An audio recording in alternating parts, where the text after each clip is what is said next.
This conference will now be recorded.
You okay? Are we ready?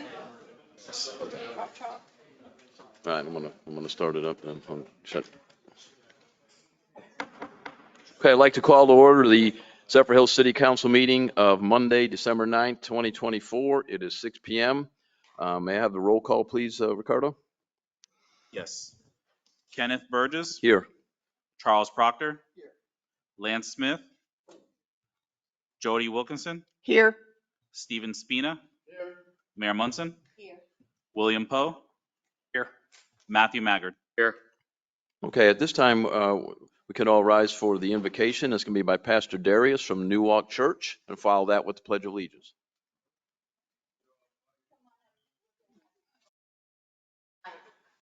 Oh, you're okay. I forgot to. Glad to have you here. Very glad. Glad to have you here.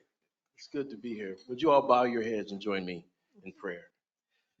Dear Heavenly Father, first and foremost, Father God, we like to start off by giving you praise and giving you glory. Heavenly Father, we thank you for the things that you continue to orchestrate in our lives in the backgrounds, the things that we don't even realize you're doing. But we also thank you for the things that you continue to bless us with each and every day. Today, Father God, I lift up this counselors to you. I pray that you would continue to guide each man and woman here, that you would continue to use each one of them in a mighty way that can only come from you.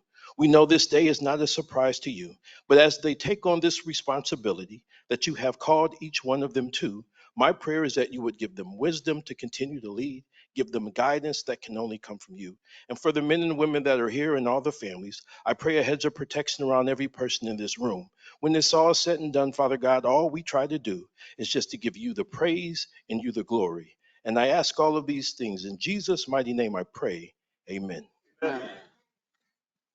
Pledge allegiance to the flag of the United States of America and to the republic for which it stands, one nation, under God, indivisible, with liberty and justice for all. Thank you, Pastor Darius. And we welcome you to stay for the meeting if you like, but we totally understand if you have to leave too. So, but either way. All right, I'd like to welcome everybody to the meeting. And if I could ask you to check your phones and electronics, silence them. At the beginning, we have citizens' comments at the beginning of the meeting, and any citizen can come up and comment on something that's not directly on the agenda there. You have 3 minutes, and you'll need to state your name and address for the record. So, Ricardo, is anybody signed to speak tonight? Yes, I have two signed up. First, I have Nick Walton. Right?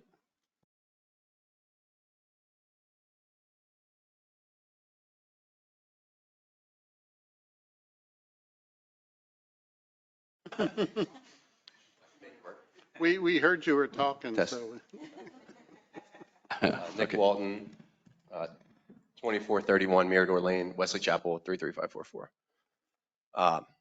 I'm here representing the Sarah Vandenberg Tennis Foundation, and I'm really here just to thank the city for their support, not just at the gala, but year-round for the local schools here and all of East Pasco. We just finished up, well, we're finishing up now our second program at Woodland Elementary. That's first and second graders, which is a new initiative for us. Quarter one, we were in Woodland for third, fourth, and fifth graders. We did our Stewart program quarter one, and we're going to West Zephyrhills Elementary, actually the second semester, so quarter three and quarter four.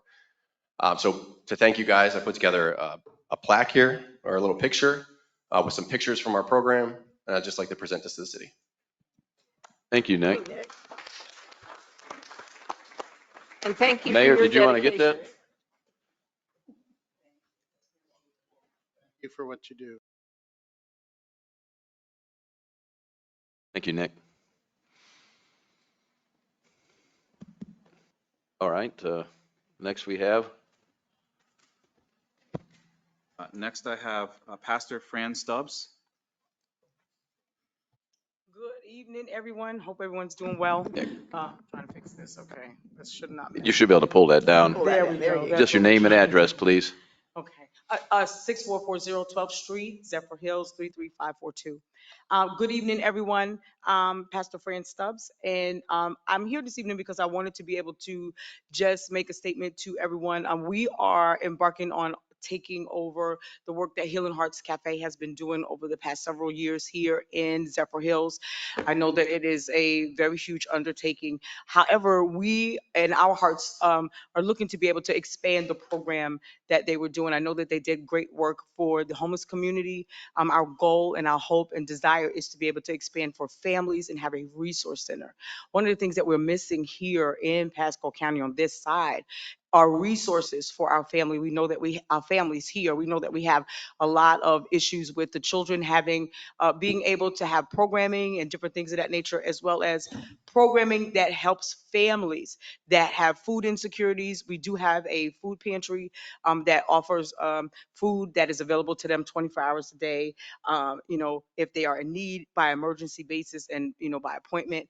And so we wanted just to make the statement here that we are here for our community. We have already started our feeding program where we are partnering with several other organizations and collaborating with them. But our goal is, because we have not the things that we need here in our community, that is our goal, is to extend that. We're looking to do partnerships with Pasco Hernando State College to offer classes and trainings for our families that are here, because we know that they cannot get better jobs if they don't have a better education. And so I'm going to be coming back and forth. So you're going to be seeing me in here because my heart's desire is that we would be able to partner even with the city of Zephyrhills to be a greater blessing to our city. And so we are here next to Healing Hearts Cafe, and we overtake that program January 1. And so we've already begun our expanding and partnerships with other organizations to ensure that we can, get the program off to a good start, as well as meet the needs of the community at large. Thank you very much. Thank you. Thank you. Go. We have a couple. Thank you for coming. Are you in the same location? I am. I Or you'll actually be in have the the same two building? buildings that are adjacent to Healing Hearts Cafe, and so we will be also taking over their Okay. building that they have as well. And have you contacted anybody at Pasco County? Pasco County is the lead agency. And while they have programs on the west side, they also work with us on the east side. And we kind of work through our police department on homeless issues too. So Yes. you might want to contact them. And we have, thank you so much. Okay, all And right. we are already in contact with the CHIPS program. Okay, all right. Yes, All right, and great. every one of the organizations that have been in partnership with Healing Hearts, I have met with all of them, and we are maintaining those relationships because we don't want to lose those All right, relationships. great. Thank you you. so Thank much. you. Oh, I Anyone have a else? question, Sue. Yes. Yes, ma'am. So this is wonderful. Thank you so much for your heart and your passion for this task. We, I just wanted to thank Councilman Spina and also our Chief of Police, Derek Brewer, and they really have, this CHIPS program was really kind of their brainchild. And then also, we have the local pregnancy care center. So if there are moms that are pregnant, there are, lots of churches that have regular food feeding programs. Mhm. I think the real strength that Healing Hearts had was the daily support for those folks who are in transition, and providing a place for them to do a load of laundry or wash up or do whatever they needed help in getting an ID, those kinds of things, those very basic things that they need to get a job. So thank you so much for your help. And, the council members here, we do care about all of our residents. And but it's not just the city, it's not just the government's responsibility. It Right. really is a community collective. So thanks so Yes, much ma'am. again for your Thank work. you. And if I could just briefly state, I wanted to say thank you to our mayor, Melanie Monson, for all of her help and support and being able to partner with her to be able to reach our community. And it's been a great help. So I just wanted to say thank you. Thank you, Pastor. Thank you. Wonderful. Thank you. Is there a phone number or do you have a card Yes, where we do. people I can do reach you? have business cards, yes. And I do have a phone number. So I'll say the number out loud just for the I'd record. like a card too. That'd be Yes, great. and I'll give you a card. The number is 813-355-3700. 3066. And that is our office number. And we are in the office Monday through Friday, 8 a.m. to 5 p.m. Thank you, And ma'am. I'll get your business card. Thank you. Thank Thank you. you, Pastor. Nice to meet you. Thank you for coming. Okay, Ricardo, anybody else signed up? I have none other signed up for citizens' comments. Does anybody wish to speak? Mr. Stovall, we have. So, good evening, Randy Stovall with the Chamber of Commerce. Just wanted to say, I know you know this, but we do have an event here in this room on Wednesday morning. Our economic summit that was hurricaned away is back. So hopefully you'll all be there. We'll have a good program on transportation. I think the mayor's going to be our MC, so that'll be fun. Thank you.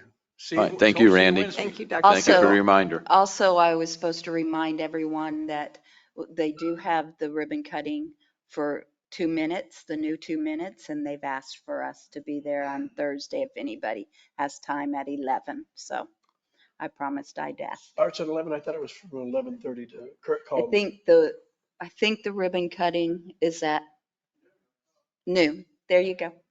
There you go. You know more than me. I just, plan on being there. And the Okay. economic summit is Wednesday here from 9 to 12.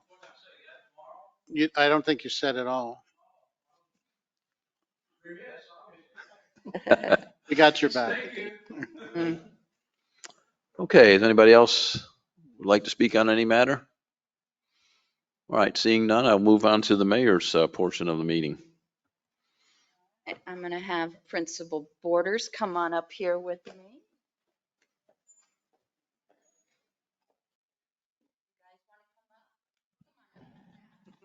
We love Yeah. families. Come on back here. What a great honor. See if we can get. Yeah. You guys go to one side and I'll try to come to you. How about that? Okay? What a beautiful family. So we are beyond blessed in our community to have a principal like Principal Borders. I may cry a little bit, but he does an amazing job at our junior high. And if anyone here has ever been to junior high, you know it's the hardest school to do. And he's taken that on. And he's not just taking it on, he's excelling at it. Anytime I'm over there and I see them, the students love him. And I know that he's making a difference. Well, we are honored as a city that he was named Principal of the Year for Pasco County. Right. So, That's amazing. so him and he can't do it alone, this beautiful family, right? So we wanted to do a proclamation for him. So here we go. Whereas Pasco County Schools recognizes the contributions of its administrators for their efforts within the educational system and preparing students for future success.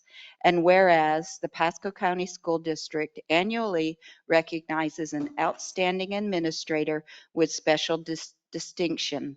And whereas Joshua Borders, the principal of Raymond B. Stewart Middle School, was named the 2024 Principal of the Year, representing all principals within the Pasco County School District, a singular acknowledgement of his passion for education and ability to connect with and lead his students and staff.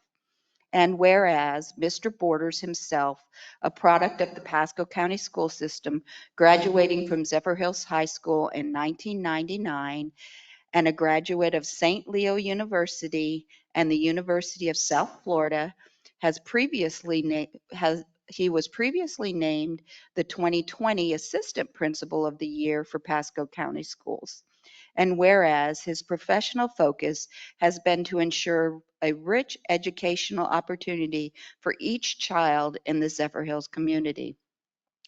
Now therefore I, Melanie Barr Monson, by the virtue of the authority vested in me as the mayor of the city of Zephyrhills, along with members of city council and fellow residents of the community, proclaim December 19th, 2024 as a day to honor Mr. Joshua Borders in recognition of his outstanding leadership and continuous efforts and contributions to the students of the city of Zephyrhills and Pasco County.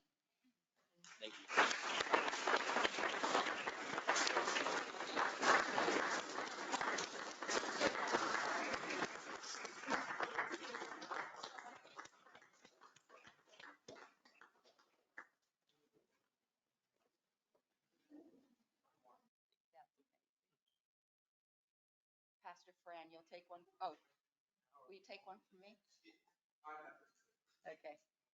Thank you. That's my son. He follows mama's orders really well. Thank you, guys. Congratulations. Thank you. We appreciate your hard Great. work. Just terrific. 79 graduated.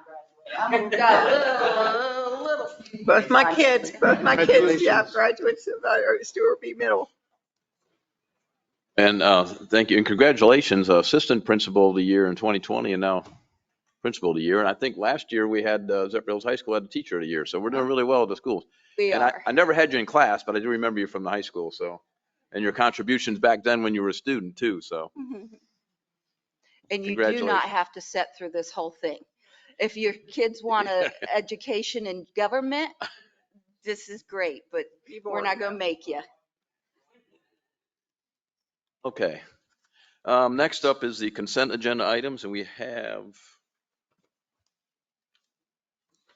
looks like 5 consent agenda items. I move that we, oh, I'm sorry. Mr. President, I move to approve the consent agenda items 2.1 through 2.5. Second? I have a motion to second to approve all 5 consent agenda items. All in favor, say aye. Aye. Opposed? Motion passed unanimously. Thank you. Thank you, Dr. Stina. Business items. These are public hearings, and we'll start off with business item 3.1. Mr. President, business item 3.1, it's a second reading of ordinance number 1497-24.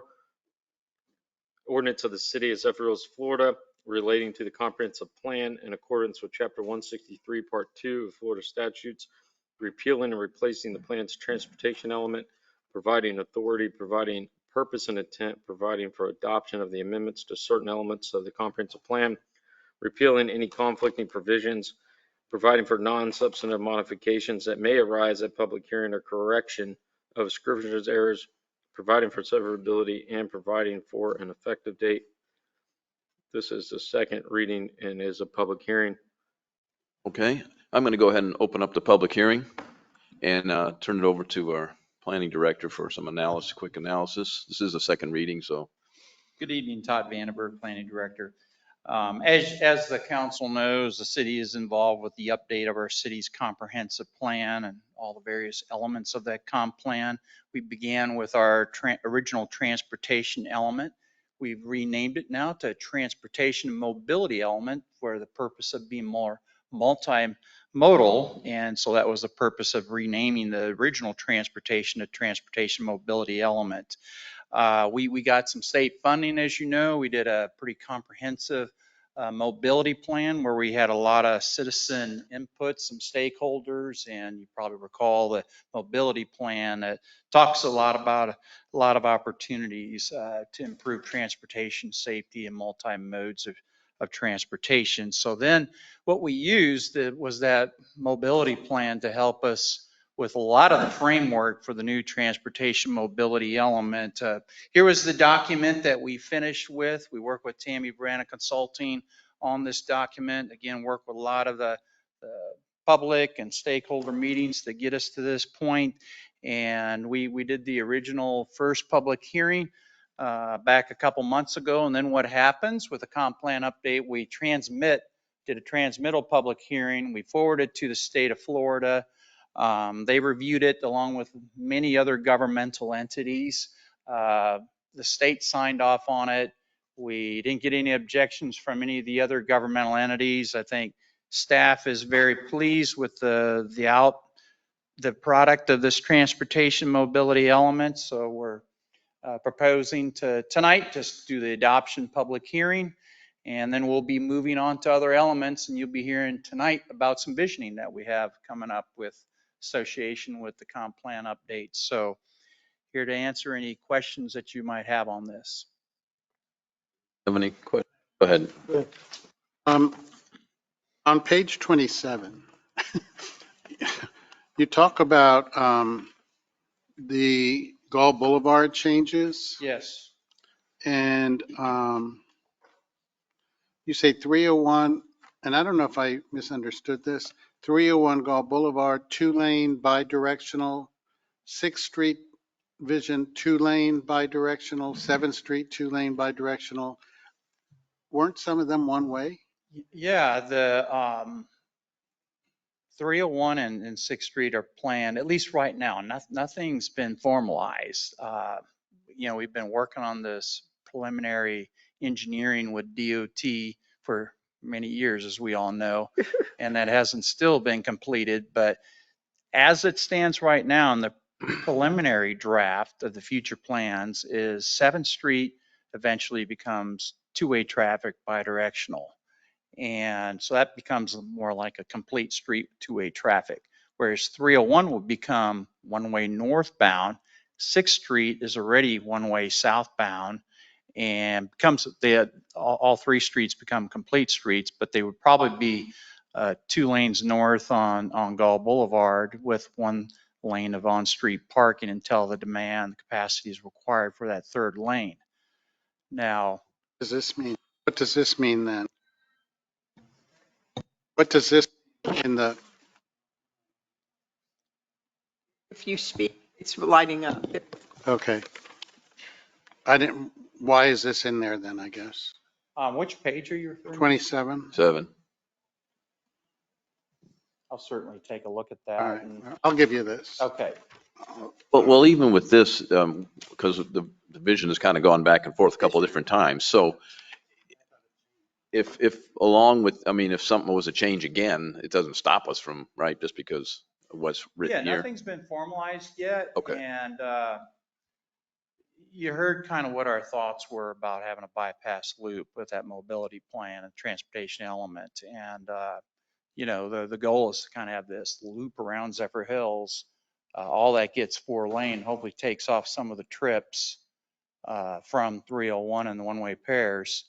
And the intent is to design the roads where if enough trips come off the bypass loop, design the roadways that we just talked about and place the curbs where eventually they could all go back to bidirectional two-way traffic. That's the goal with the vision. So that'll be continued to be sorted out as we move forward with the final engineering. Now that South 301 has become the higher priority, of course, the final design engineering on through town gets pushed back a little bit, as we know. So that'll be something we continue to discuss with the MPO and DOT. Todd, the one thing that I have an issue with is on 301, the thought of making it one way. I'd be concerned about it affecting businesses. Yeah, it's a concern. One of the concerns we had was originally we looked at 6th and 7th Street, and that would be fairly simple to do. However, that leaves us with Gall Boulevard through town. And if that stays the local street, the city going to pay for that to be redone? It's millions of dollars. That's the reason, again, where if we start off with getting the state, the MPO state to pay for Gall Boulevard through town, then that's done. It's done as a complete street. Again, we're preliminarily looking at the design of it, curb placements where it could be converted back to two-way traffic. But that enables us to get that $100 million project done by the state. We pay for these major roads to the MPO and DOT, but then build the bypass loop and then continue to revisit 301 and perhaps go back to two-way traffic. It's a lot, and we'll have more discussion on it, but that's kind of an overview. What are you thinking about a time frame? Oh, it's difficult to say. I hate to even guesstimate. Right now, we're some years off of even finishing the preliminary design and engineering. So we don't really know what that timetable. You got to finish the final design engineering, and then you got to get the whole project funded. This expensive project. And it's like you said, the emphasis has been down on the south end of 301 instead of coming through. Yeah, So, down to and that 56. that could change periodically too. Yeah, I mean, it And could it has. change. Right. Okay. Priorities change. Thank you, Todd. So, we have been working literally you and I have been working on this project, even in my time on the planning commission before I became elected a councilwoman. We would have been working on this, and we went to the mat with FDOT to convert, 301 to a local street and create a more interactive character for that street, very similar to the character of Fifth Avenue, so that businesses can pull up, patrons can pull right up in front of the businesses and do their business there. With the advent of our the code changes as it relates to bringing the buildings to street side. What is, why am I'm drawing a Like a blank. complete street, No, it was form-based code. form-based code. That Yeah. was it. So, we changed the code as it related to that. So then that had some impact.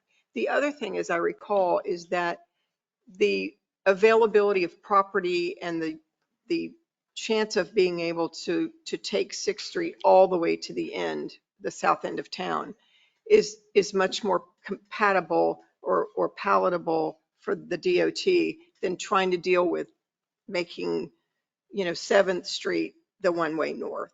So I Right. guess there's an That's correct. issue with being able to get that all the way to the south end of town as a There is, as there's a obstructions with two-lane road, development. right? Correct. So I think that's what got us to where we are today.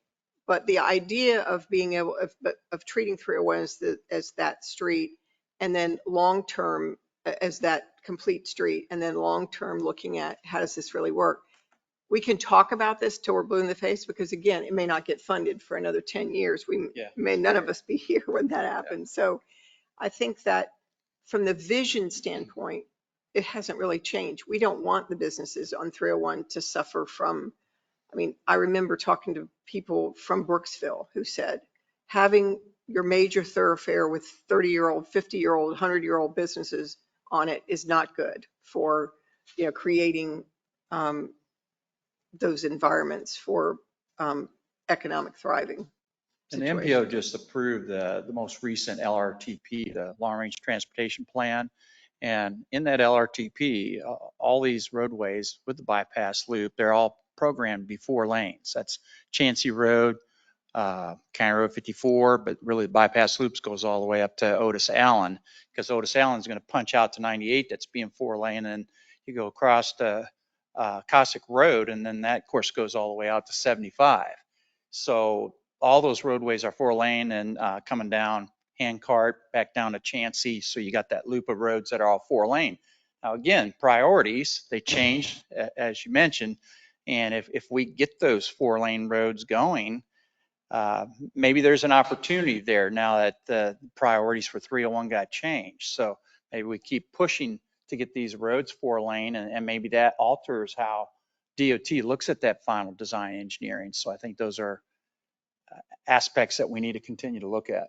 And that was what I was going to kind of emphasize. I think that's where we need to look short term, is on that bypass theory thing, because and it will allow us to do what we want there. But because of growth, we kind of need to get the truck traffic around the towns, both Zephyrhills and Dade City, and instead of going right down through town. So I think that could make it a lot easier for us to do what we're considering doing over there I was at the anyway. Technical Advisory Committee, recommendatory board to MPO this past week, and I always take the opportunity. I did the same thing this past week, and that last week that I mentioned we got 4 manufacturers coming, amount of square foot, number of semi trucks. This has to be Right, priority. right. Yeah, we got to build the roads for the residential, but let's be proactive and support this manufacturing that's coming. Has to be priority. Unfortunately, we have an economic summit on Wednesday, We'll be talking about which will be this. talking about transportation. So it's very timely, and actually will tie right into all that. So does anybody have anything else? Well, I do. Go ahead. I apologize for not calling you sooner and asking you this today. I just got tied up. You look at this and see what I'm talking about here. Just I think the question, Todd, is that in the plan on 27, it says that we're going to be bidirectional, 301, 6th Street, 7th Street, and A Avenue. Well, A Avenue is not really a factor, but everything that we've talked about for the past 20 years says that 301's going one way and 6th Avenue's going, 6th Street is going one way south, 301's going one way north, and then 7th is going back bi-directional. This seems to contradict that, but I know we just had a conversation on it, but listening, my takeaway from what you're saying is the goal for the city is that we create this bypass loop that's multi-laned, and then hopefully we can get back to what's on 27 to where 301 is bi-directional and 6th Avenue or 6th Street is bi-directional as well. Is that Yeah. accurate? That is accurate, correct. Okay, all right, thank you. Yeah, and I'm fully supporting the bypass, and I think that's vital to what we're doing, so. Yeah, so I think Okay. timing wise, Take that. I think timing wise, we don't know what's going to happen because 301, the one weighing of 301 and 6th Street was set to occur 2027, I think, to 29. And now it's been pushed back to, I think, 31 or maybe 29, 31. So in the next 2 years, things may change to where the bypass happens prior to 301 and therefore the dollars will shift as well. So, I mean, I'd rather see that actually with the bypasses. So That's I'm just thinking vision we're going to goal as well. approve this today when we're writing one thing, but we keep saying the other thing. And I was confused. Well, Thank you. it's whatever y'all's pleasure is. I'll definitely bring this up with Tammy and we'll make the corrective language in that. So Well, I'm going to first ask if there's any citizens signed up to speak to this item. I have no one signed up to speak to this item. Okay, would anyone like to speak to this? All right, seeing none, then I will entertain a motion. Move that we approve the comp plan update ordinance 1497-24 for its transmittal. Second. Okay, before we vote, I'll close the public hearing. And we have a motion and a second to approve ordinance 1497-24 on the second reading. All in favor, say aye. Aye. Opposed? Motion passed unanimously. Okay, planning director's report. So Todd's up. We'll leave him there. okay, moving on. While we're bringing up the PowerPoint, we have a land use action petition that's been submitted by Wire Ranch Hotels. Before we get started, just want to make sure everyone understands this is a plan and report. There'll be no vote tonight. And thank you. So no vote tonight, just reporting on what occurred at the Planning Commission meeting. I'll make a presentation, use the PowerPoint, and then we might have some folks here from the public that may want to speak. We don't have the applicant or their representative in attendance tonight. My understanding is they're online virtually, so we can include them on the conversation after as well. And then we can have some discussion. So yeah, here's the Wire Ranch Hotels. It involves a conditional use. There's two reasons for the conditional use. One is the proposed height of 4 stories. The other is for the allowed use of a hotel, which isn't permitted by right, but can be considered under a conditional use. And then the second part is a future land use map amendment and rezoning, which I'll talk about that in a little bit. We'll start off with the conditional use part of the petition. I know we've talked about this for quite a bit for those in the public here. We want to just go over the PowerPoint presentation, talk about where it's at. Here you can see outlined in red the location of the property. It's kind of on the north end of the city. The northern boundary is straight across from Terabella. Poncan is on the south side, located at the east side of Gall Boulevard. Florida Villas, you can see there is to the west there's a mobile home park across the street there. And you can also see there's well, hard to see, but there's a 1-story hotel that's on the north side. Area to the east is undeveloped. Same to the south is undeveloped. further to the right, you can see where Zephyr Lakes, Abbott Park is located and under construction. And I also point out that there are some two-story townhomes that are not in place there right now, but have an approved set of construction plans on the north end there to the east of the subject property, north of Cossack Road. Here's some general site information. We talked about the location. It's about 8.5 acres. It's undeveloped. The current future land use is residential urban. We'll talk about the proposed future land use in the next topic. I won't get into that now. Existing zoning is R4, which stands for high density residential, and their proposed zoning is C1 neighborhood commercial. We'll also talk a little bit in the presentation about the North 301 corridor vision and land use strategy that is a part of this area. And we have a map further in the presentation about the topography. You see there about 130, 165 feet in elevation, and it's in flood zone X. You say high density, that's 14 an acre, 14 units per acre, that's correct. Yeah, okay. That got changed from 20 to 14. Yep. Here's a proposed concept plan that was submitted by the applicant that you can see. Two hotels, 4-story. You can see the entryway there on the north end.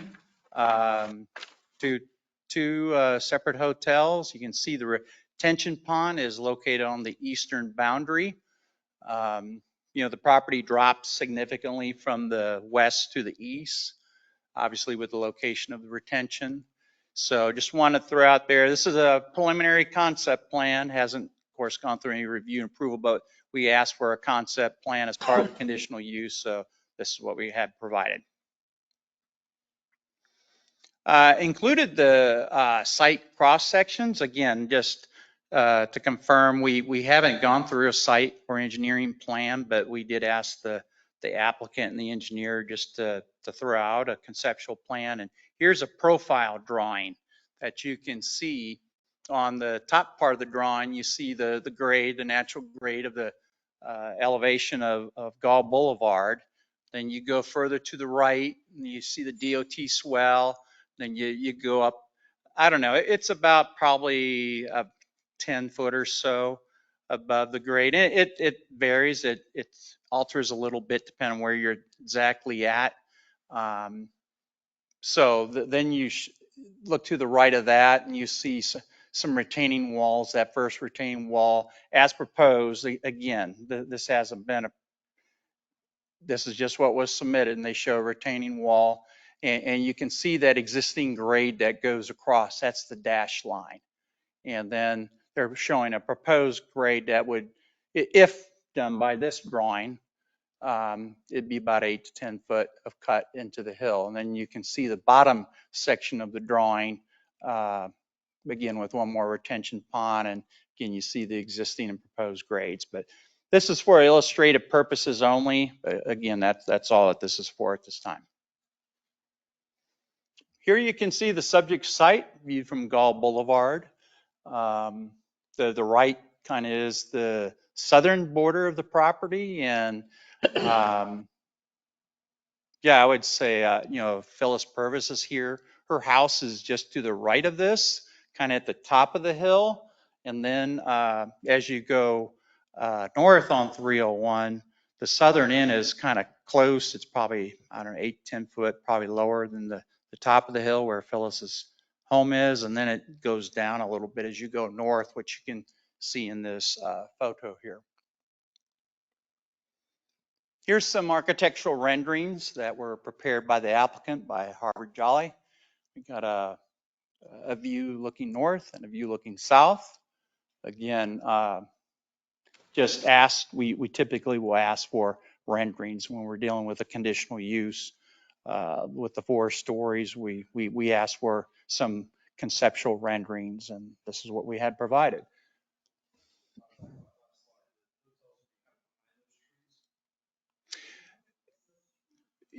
Well, I think part of it would be yes. Part of it would be yeah. Again, you don't These really know renderings. until you get into the site engineering though. They are showing a 20-foot buffer, and depending on the grades and what they end up doing, again, we haven't really gotten into that, but obviously we try to preserve those trees along 301 if at all possible for a natural buffer. So again, back to the conditional use after going over the site information. There's two reasons we're looking at a conditional use. As I mentioned earlier, we've got that height threshold of 2 stories or 30 feet from, and I referenced the code section from the city's land development code, as well as for the use itself for neighborhood commercial C1 zoning. Proposed hotel requires a conditional use. So those are the two things that we're reviewing and assessing in this conditional use petition. And this bottom statement here, this is at the beginning of that conditional use criteria in the city's land development code, where it says the city council may, at its discretion, grant approval of a conditional use petition if the evidence at the public hearings established compliance with the following standards. Then we get into the standards. As you know, there's 8 standards that we review that are in our land development code when we get a request for a conditional use. That's what we ask the applicant to respond to, and then staff does a review and analysis of it and provide some comments. And that's what we've done here. I will say the first 2 conditional criteria are what we emphasized on, and I'll just go over those 2 real quick. And the first one talks about the conditional use shouldn't adversely affect or contribute to the deterioration of life or property values in the immediate neighborhood. And the applicant indicated the project will be designed to prevent or minimize adverse impacts and avoid deterioration of quality of life or property values in the immediate neighborhood. So that was their response to criteria number 1. And what staff indicated on this one is that the immediate neighborhood could be adversely affected with no other uses in the general area with the proposed height. And that criteria kind of goes in sync with the first 2 conditional use criteria that we're looking at. And what we felt was that, yeah, if you look at that area, if you've been in that area, the city driven it, again, across the street, you have the Florida Villas mobile home park. You have 1-story commercial to the north. And then really going south all the way into town, it's all undeveloped on both sides of the street. So you don't really have a lot out there other than as you get close to Cossack Road, you got another mobile home park on the east side there. So we also talk about that in that first condition there, that the proposed height would establish a precedent. So it'd be a new precedent that would be established out there in that general area. And then I talk a little bit about the visioning, which is going to be part of a discussion that we have tonight, still a little bit later on. So there's opportunities for us to do the visioning, look at these areas that are undeveloped, when, where, how we're going to grow, what it is, what it looks like, how tall it is, how dense it is, and then take into consideration also these factors that we're dealing now with as the city evolves with transportation, height, density, water, drainage, all those issues. So a lot of those same discussions were talked about in that second criteria. That what I wanted to point out in that one was the proposed conditional use consistent with the character of an existing land use patterns in the surrounding area. Again, there's not a lot of character out there. A lot of it's undeveloped. You got Florida Villas we talked about.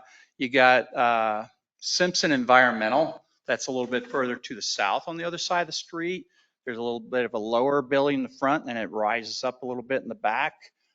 And then, at the Planning Commission, they brought up, it's further north. You got to go to past the intersection of Wire Road and 301 to see like a 3-story indoor storage facility. And then there's, that little industrial node there with some silos. But really in this general area, you emphasize the existing land use patterns, and there's just not a lot of existing in the area with that 4-story. There was a conditional use further to the south at the bottom of the hill 3 and 4 ALF and some memory care ward. That we did recommend approval. It's at the bottom of the hill, lower than the grade of Gall Boulevard, but that hasn't gone forward. So not sure, it may in the future, but it's been probably about a year that that was looked at.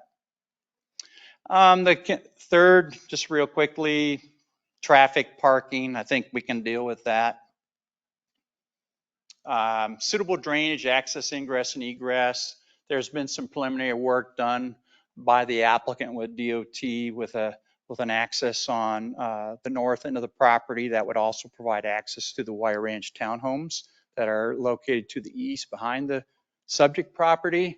The one thing that was brought up, drainage, it's in the basin of special concern. Those criteria would have to be met.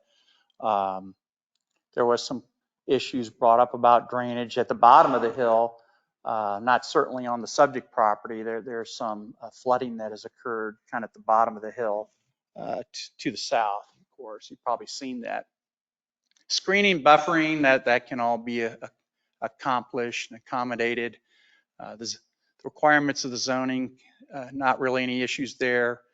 Health, safety, and welfare of the surrounding community. And we just kind of touched again, you know, health, safety is okay, welfare of the surrounding community. Again, it's really about that new precedent that be set up. And I'll just, a couple more slides here, I'll finish, and then we have further discussion.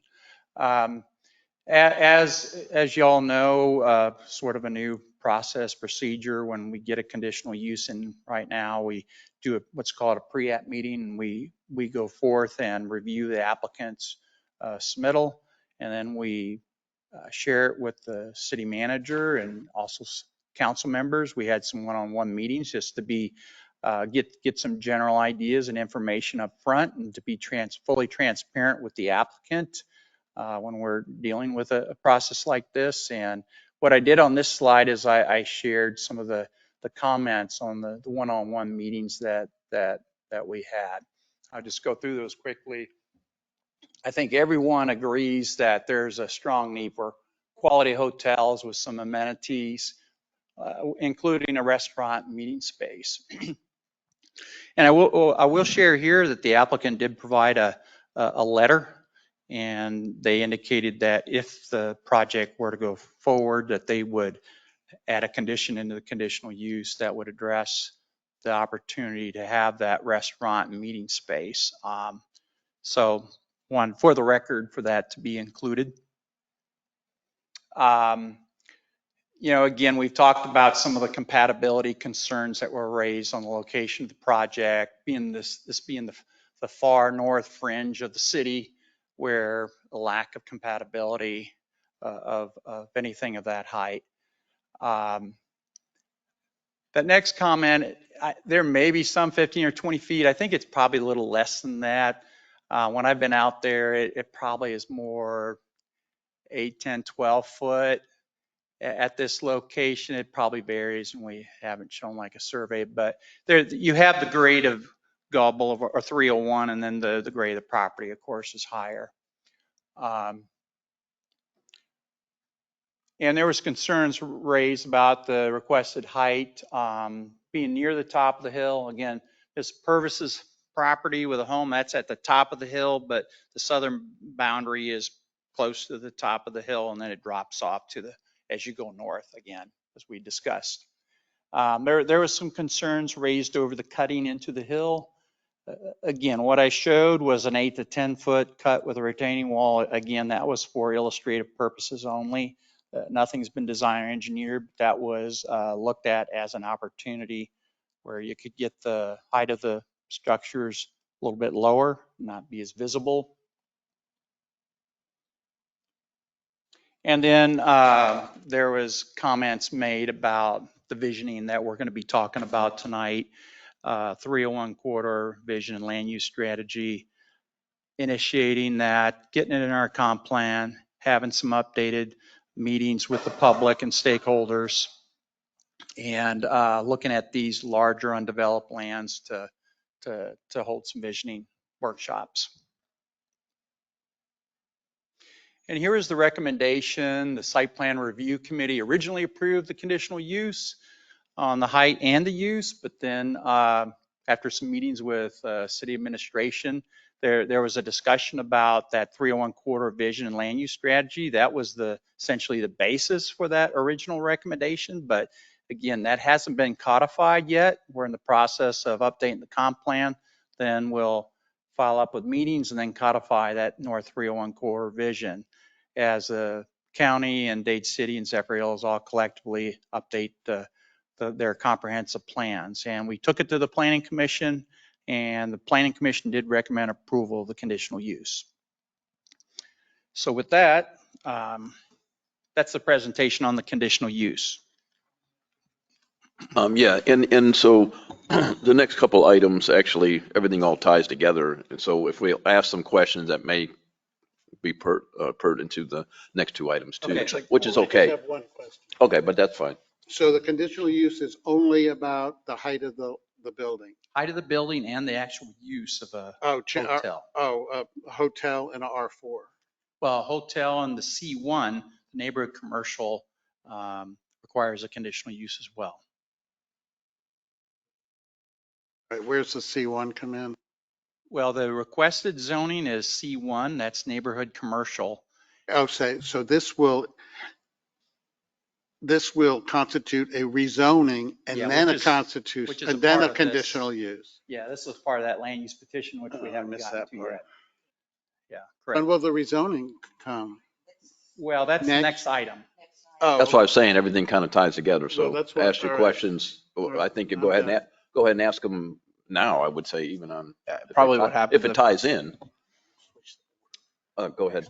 Well, I mean, do you want to give the other report and then we ask the questions? Because, I However mean, you, what do you however think, guys would Mr. like to do President? it.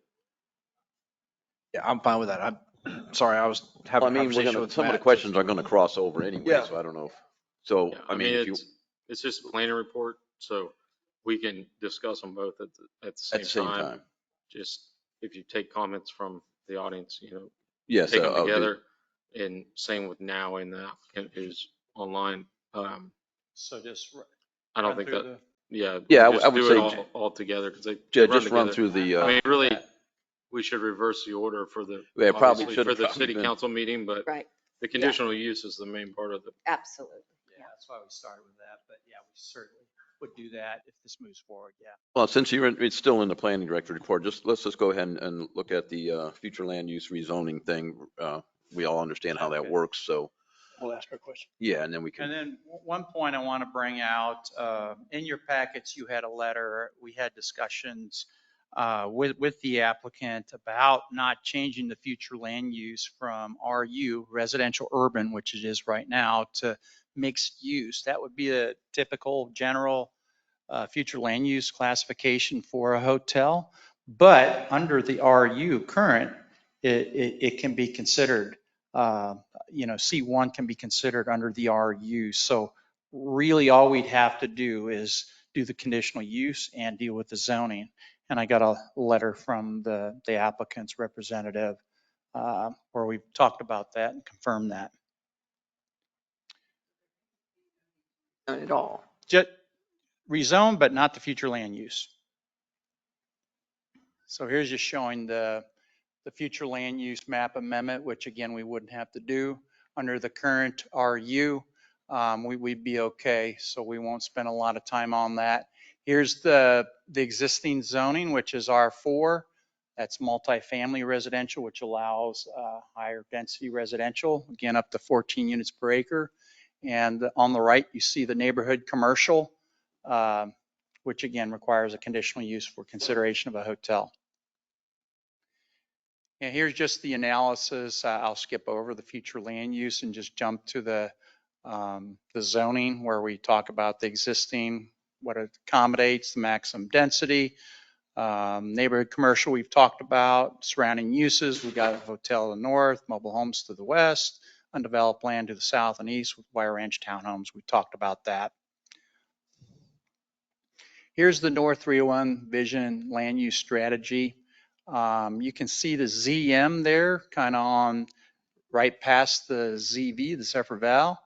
And that again, is the preliminary North 301 corridor vision land use strategy. Originally, again, we did look at this. The ZM does allow for consideration of lodging, and it does allow for some height, which I state in there. And then we talked about, since we haven't codified it yet, that we shouldn't use that for the basis of the justification. So again, we're updating the comprehensive plan, the city, Zephyrhills, Dade City, and Pasco County. We'll get the framework language of a vision that talks about the importance of this corridor, and with the idea of preserving some of the hills, not stripping it out. Right now, it's broken up into character districts to avoid like another US 19 where it's just all commercial, a lot of access points, and a lot of issues that the county's dealing with. Here's that slide I was talking about earlier where you can see Phyllis is right there at the 170, kind of top of the hill there. And then you can see the green square there where the southern boundary is very close to that same grade and elevation. And it drops as you go further to the north and drops as you go further to the east, 130 feet to 165 approximately. And this slide I just put in, we had a number of planning commission comments, and I'll just summarize those. By the applicant, there was some discussion about the water. Now, the Wire Ranch Townhomes, we did a utility service area agreement, utility services agreement for the water. So that's tied into that townhome project. Now, it was tied in with an additional number of units. Originally, it was like 300 and some, but now they've dropped that by about 100. So there'll be some extra capacity for the water based on that. And the utilities director has indicated that it feels like we got the water to serve this if this were to go through. Yeah, it's been a lengthy time processing the petitions. We had two series of renderings provided by the applicant. That took some time, and then going through the meetings that we talked about one-on-one, and it got us up to where we're at today. Yeah, some of this we've already talked about: the height, the 8-foot, 10-foot retaining walls, drainage basins. The neighboring property owners, that was Phyllis Purvis. I believe we had a couple property owners that expressed their opinions about wanting to see the property along 301 be zone commercial for commercial uses. We had some discussions about that, and the next item that we're going to have later tonight is we're going to talk about the visioning that's coming up and see how folks feel about when, where, how we're going to grow, what it is, and all that. Yeah, I confirmed her property was at the top of the hill. We talked about that.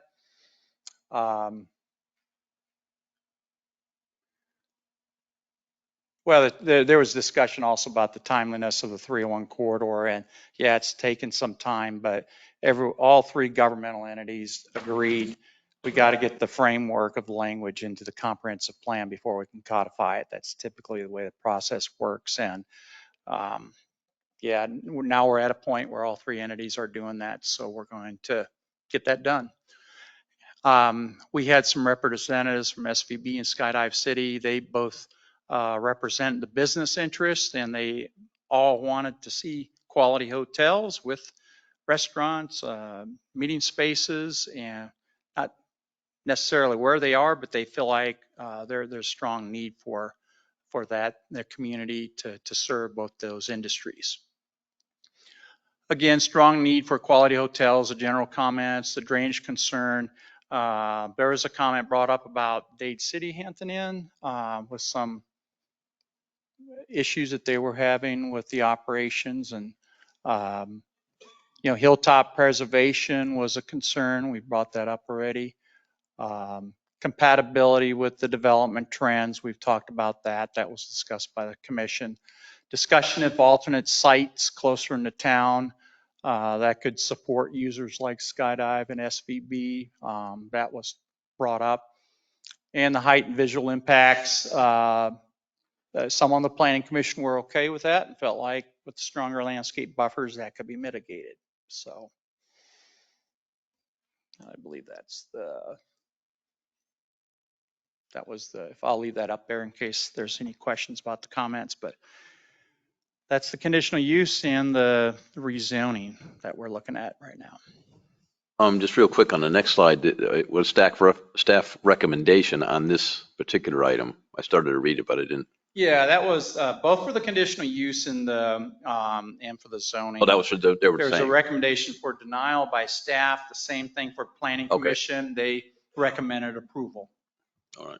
And staff's recommendation, again, really leaned towards the compatibility on the zoning and the conditional use for the existing development trends. Didn't feel like it met those first two criteria, and that was the basis for the recommendation. Okay. You can continue on the question then. Todd, some of my concerns were the compatibility of the development.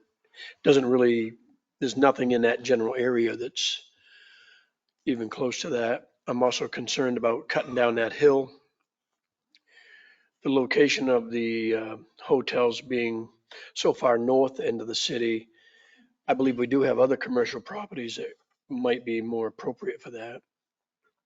And 4 stories sets a precedent out there, as you and I had talked about earlier in the week. It sets a precedent. Visioning is going to happen soon where we're going to be looking at that whole area. So, and also I have concerns about the south end being the lower part of that possibly getting flooded from Well, on some of that that, development. the flooding, I don't believe would be a concern. Again, we're near the top of the hill on the southern end of this property, as I showed on that topography map. Oh, the concern of drainage in the bottom of the hill. Yes, exactly. Okay, sorry. Yes. I understand what you're saying. That's what he said. Sorry. Yep, Well, understood. Almost anything you build up there could. Right. Oh, yeah. Can I have a few minutes? Okay.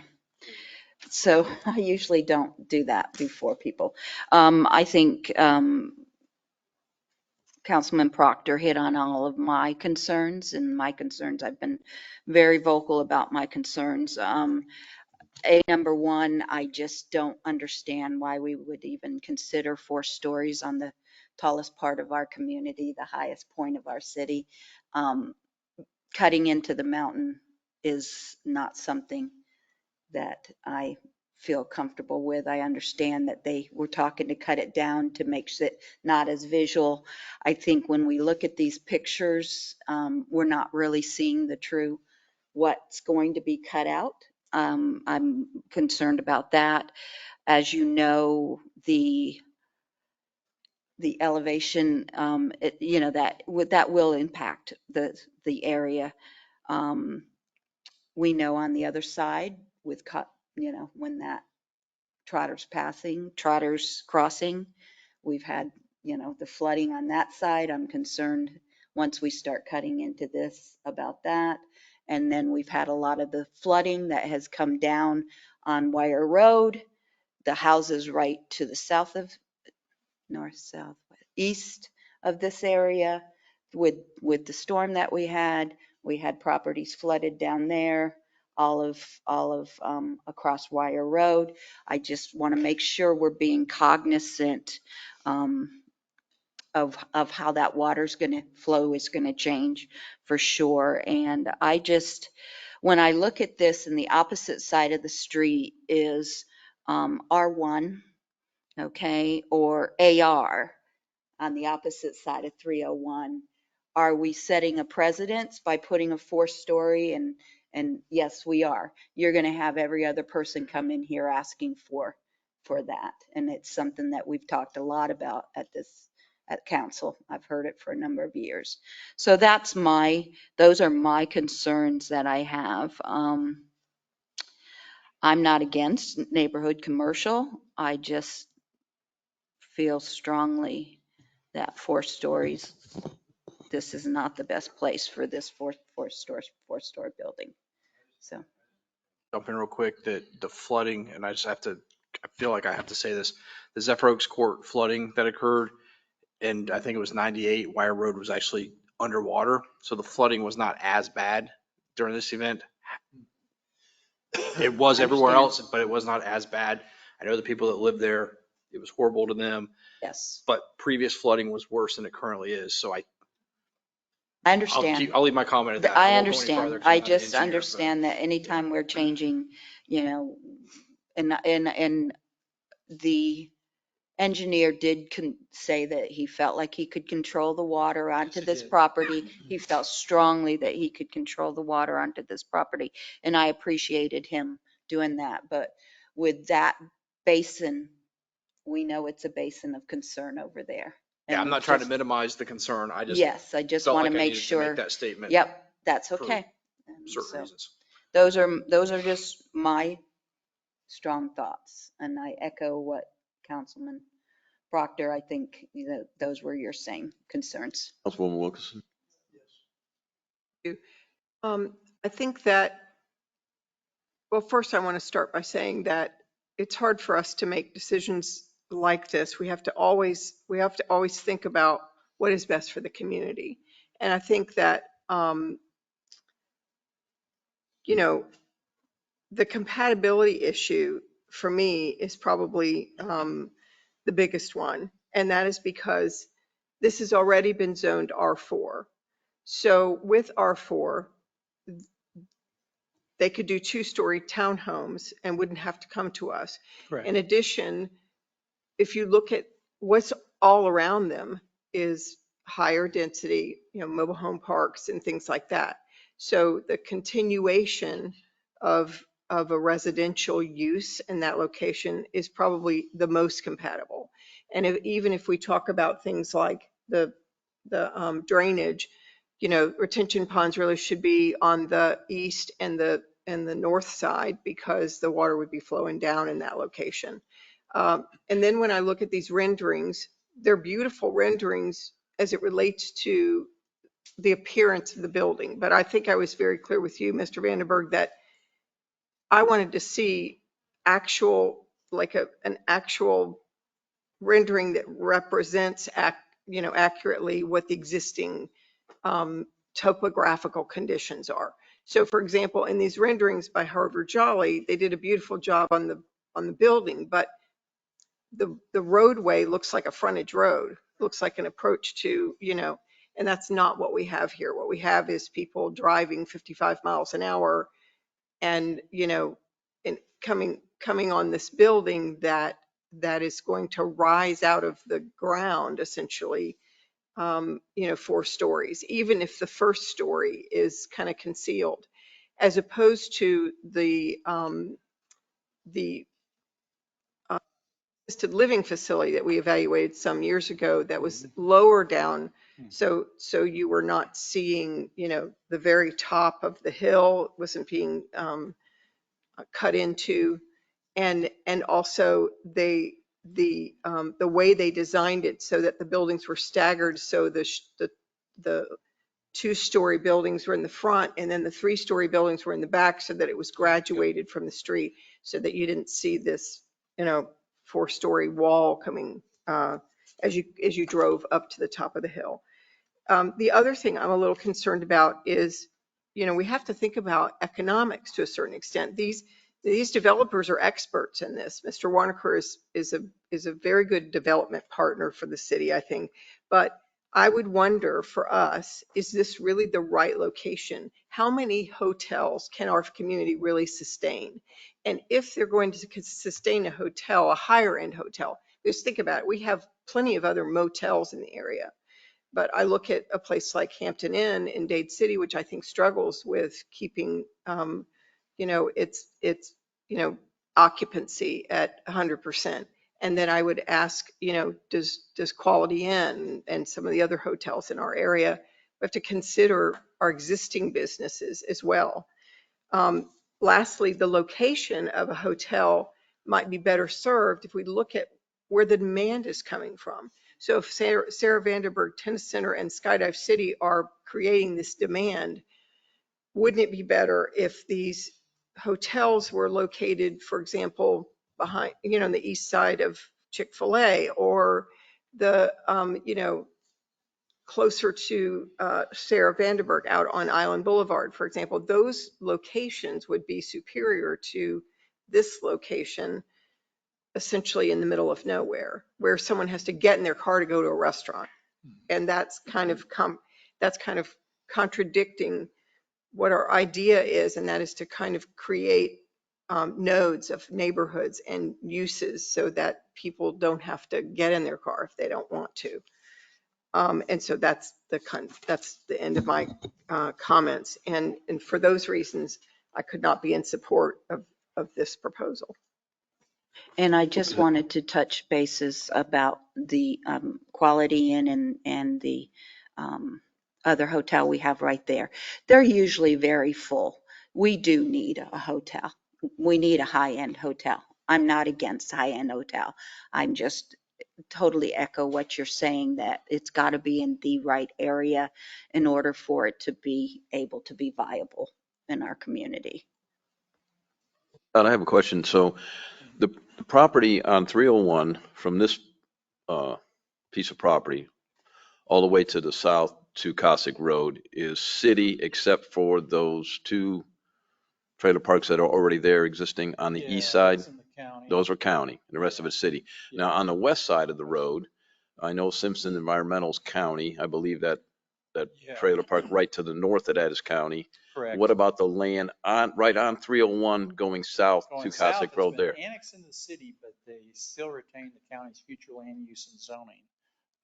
When the applicant brought that in, I don't know if you all remember, but we were just starting the North 301 Quarter Vision land use strategy, and they said, well, we really don't know what we're going to do with the property. So the option is it can remain county future land use and zoning, and that's what they did.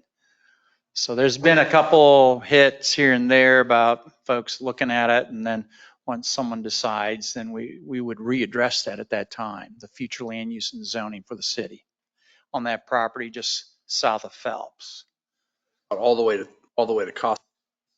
Correct. Yeah, the corner, we have some development right now that's being looked at the northwest corner of Cossack and 301. There's a couple out parcels that our staff is reviewing. That city? In the city. Okay. That's correct.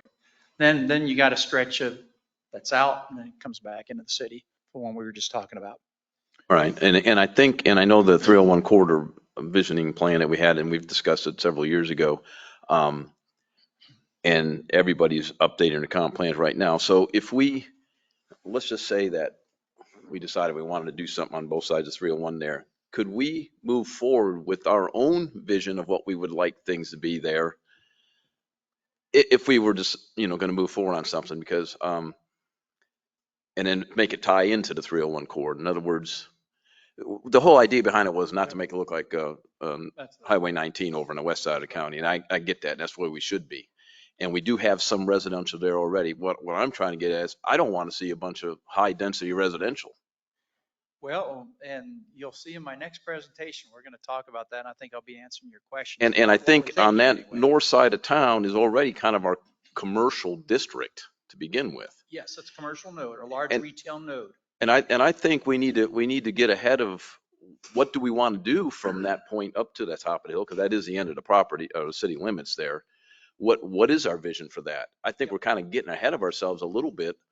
I will say that I'm not opposed. I think the largest city in the Pasco County probably needs we need a right product hotel, though. We don't just need a hotel. We need a right product.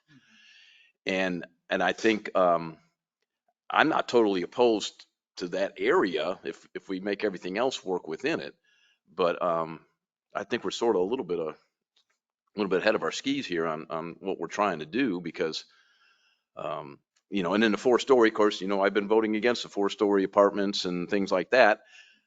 But I see a hotel is 4-story is a totally different product. So, and I realize there are some other places that potentially this product should go, but I mean, we're looking at this right now.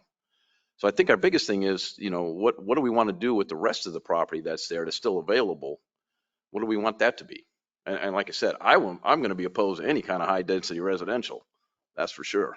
Because that's our biggest problems right now with traffic, water, and all the other things. And So, I mean, that's kind of where I sit on it.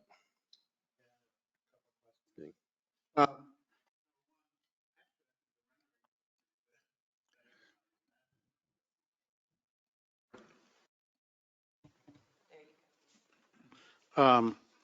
So number one, we have to remember that anything that, I mean, when it's zoned, they can do anything that's permitted in that zoning That's correct. district. So we have no say.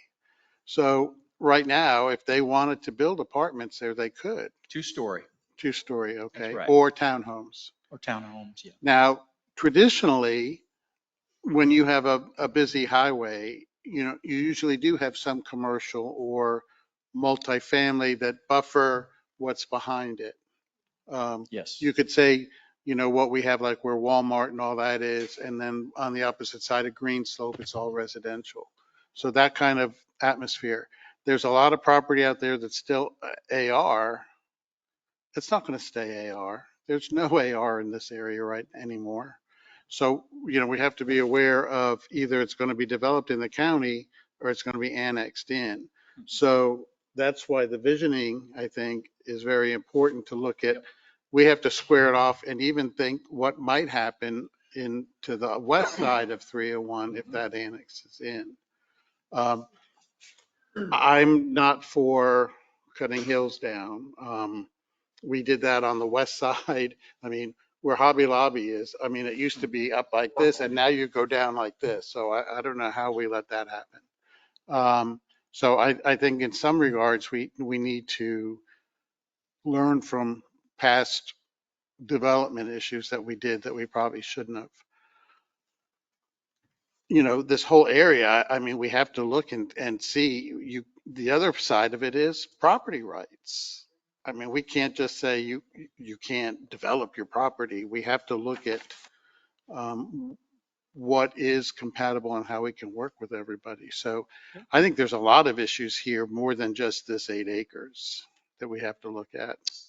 That's And why we got the other vision side of it plan. is, Yep. I don't know how long you can deny somebody an answer, really, on how they want to use their property. We don't have to rezone it, that's for sure. Right.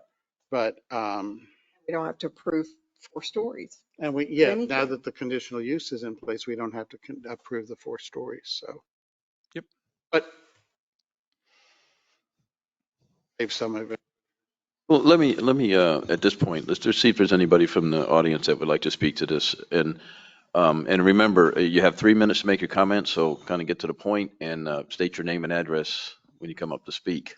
Applicant's representative. Yeah. And so, Ricardo, we have any signed up? Yes, I have Phyllis Purvis, who signed up to speak to both items, 4.1 and 4.2. Okay. And you can combine both things together 6 minutes. in your comments. Phyllis Purvis, short, 8618 Galt Boulevard, Zephyrhills, Florida. I live right next to that property. My grandparents used to own all that property. It was 75 acres, the pond and all that stuff. Okay, here's the bottom line.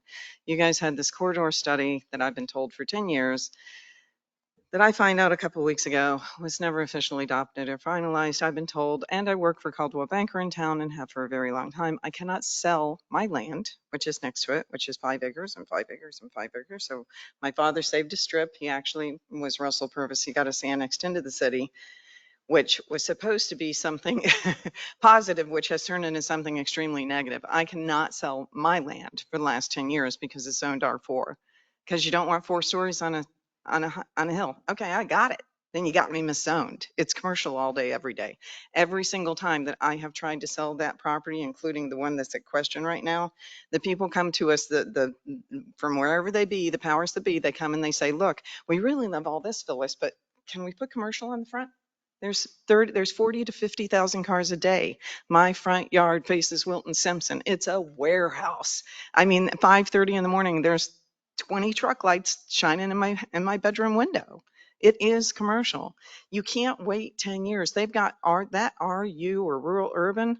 That's Lake Pasadena. I'm not Lake Pasadena. This one ain't Lake Pasadena. It's coming, and I say this as kindly as I can. South Zephyrhills got all the attention and we've been ignored. And we've been ignored and ignored and ignored, but it is coming and the agricultural is gone. I mean, it's just not nobody, you can't be there anymore at that location. If you don't want 4 stories, then tell them to make it 3 stories. Tell them to tier it. It's really pretty up there on the hill. Just, it can have this great vision. You do need a hotel. And, it's just surrounded by, there's commercial. Yeah, okay, so there's a trailer park, but it's on a highway. Long story short. I mean, so and I don't know how you guys stay up and do this in the evening because I'm like, I applaud you for that. But I'll answer any questions you have. But I'm the neighbor. I'm in favor of it. I am also going to be requesting the same thing, commercial zoning, because I can't sell my land. I'm the last of the Mohicans up there. My whole family's gone. I want to stay, but I don't want to be there anymore on that hill all by myself. And they're going to develop all around me. They're going to put 210 townhouses in my backyard. You think they're not going to be in my yard?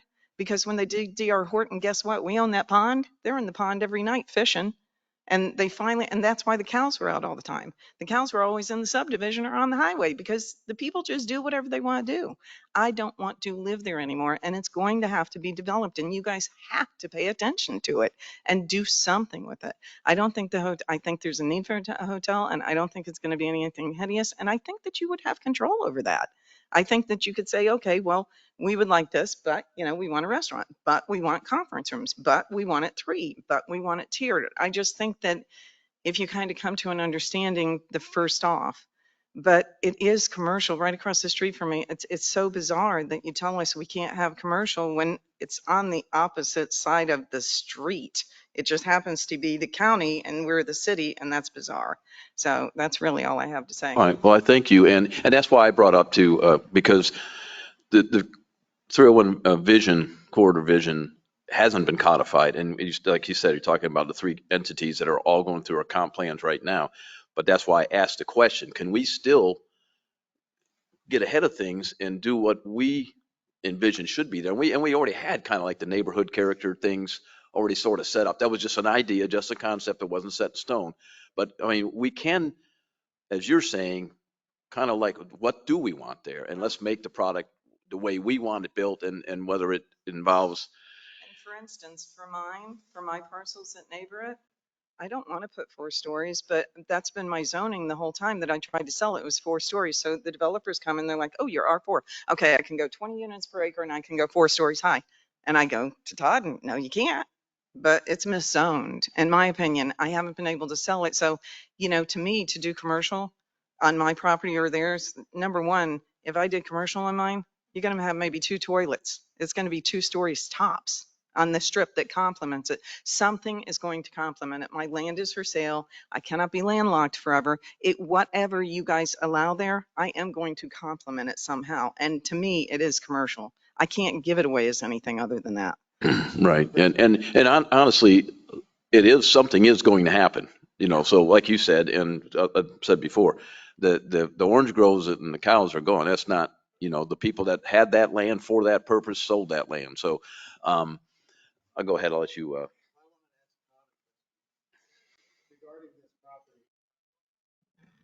Talking about C1, C2, C3. I mean, Subject property?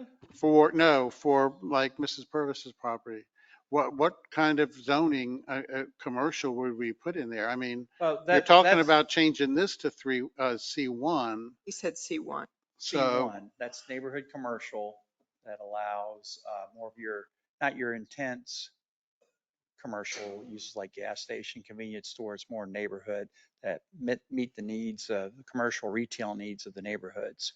Again, yeah, the visioning is going to determine how we feel about these larger undeveloped areas, whether it's north end of town, south end of town. We've talked about the northeast area of town. That we'll be talking about that here shortly, about what this visioning exercise is going to look like and the process we're going to go through with the community. This purpose can come to that, planning commission, city council, the public, and we're going to figure that out. you see what the county's been doing on the south end. It's subdivisions from,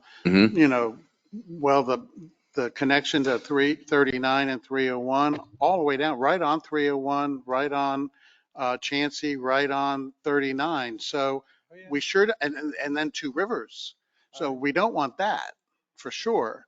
So, I mean, I think that's an important question, and I think I know I've asked Todd this more than once.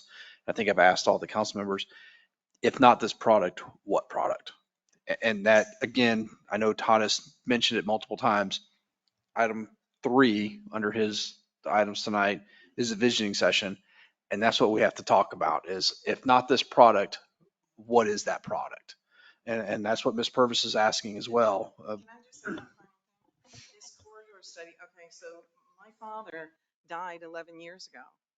Okay, I have been dealing and being told for 11 years that you can't build there, Phyllis, because of the Highway 301 corridor study. That 10 years I've been trying to sell my land, 10 years. And now to say that you're finally going to start looking again, how long is that going to take? How many years is that going to take? How long am I going to have to sit up there? Am I going to die up there surrounded by everything under the sun? Because it's not fair. It's like I'm being landlocked. You can't sit there and tell somebody that you're zoned inappropriately. If it were zoned correctly, I sell real estate. Well, If all I due s- respect, they if- could tomorrow could Yeah. build townhomes there or apartments. Now, You do we can't- like nobody that wants idea? to. You can't give it away. Nobody wants to be on a highway. There's like right out my front door. You throw a stone and you got a bus stop and you got 50,000 cars a day. Nobody wants that frontage for that. Now But they I can look have at acres a just place for like that acre. Cross Creek, for example. You go to New Tampa, and what happens is they do the retention in the front. They do buffer landscaping. You drive a short way into the development. There's another way out of the I am development, so telling it's not one way in and one way out. And then those single family homes are beautifully developed there. I am telling you, I personally own 4.8 acres. That's what I personally own. I don't own 15. My uncle owns another 4, and my uncle owns another 4. I can't control them. My uncle's 87. He could pass away. Everybody's going to change their mindset at that point. I don't even know what's going to happen. What I'm telling you is I personally have 4.8 acres. What do you want me to do with You it? can't develop that in that way. and you, Yeah. have you asked to rezone it? Have you come in and No, I asked? have not, because I'm waiting for this, because I'm a local person. I don't have deep pockets to fight the world. So I'm waiting to see if this transitions, whatever transition. What I'm trying to say is it's going to transition. It is transitioning, Yeah. and you guys kind of missed the boat a little bit. Want us to get off the because it's been a pot. decade. Yeah, and Ms. Purvis, I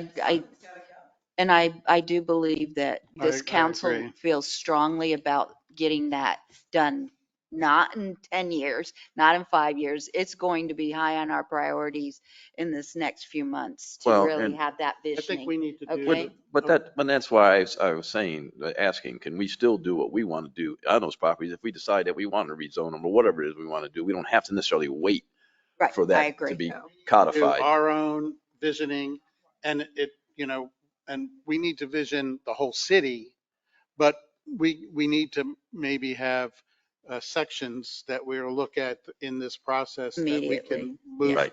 more More, quickly. yeah, I agree. Yeah.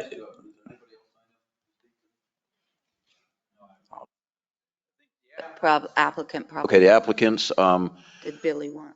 I'll circle back. Okay. I'll wait. you'll wait? I'll Okay, wait till I'm done. David, would you like to add anything or just, Good evening. Yeah, I'm sitting here sweating while I'm hearing these conversations. Guys, well, thanks for giving me a chance to talk. I have to remind, I don't know if the board is remembering, I was asked 7 or 8 years ago to wait for the vision plan to be in place. At that stage, it was going to take about 6 months. I think it was around 2016 or 2017. Since, Todd, you can correct me if I'm wrong on that. Is that right? That's when this vision plan started? seems to me The it seems about 301 that corridor time frame. study? It was, yeah, it's been about Yeah, right. 9 And I years was ago. told all 7 or 8 years. along, I'm sorry, I was told all along to follow the vision until about 2 months ago. It's hard to accept, guys. And by the way, R4, am I correct? It's not R4, it's not 14 units per acre. Wasn't it increased to 20 units per acre to allow these certain properties to be developed at a higher density? And that wasn't a long time ago, maybe 4 years ago. Because I heard 14 per acre. I That think was in it's 20 Well, per acre. 2008. it had been 2008. increased. And I can't give you the exact dates. Maybe Todd could do that, but it had been increased to 20, but it has since been reduced back to the 14 that we used to have. One was, I'm not even aware of that. Okay, interesting. That, All that right. was done That's about what's within the last that was year or done so. about a year ago.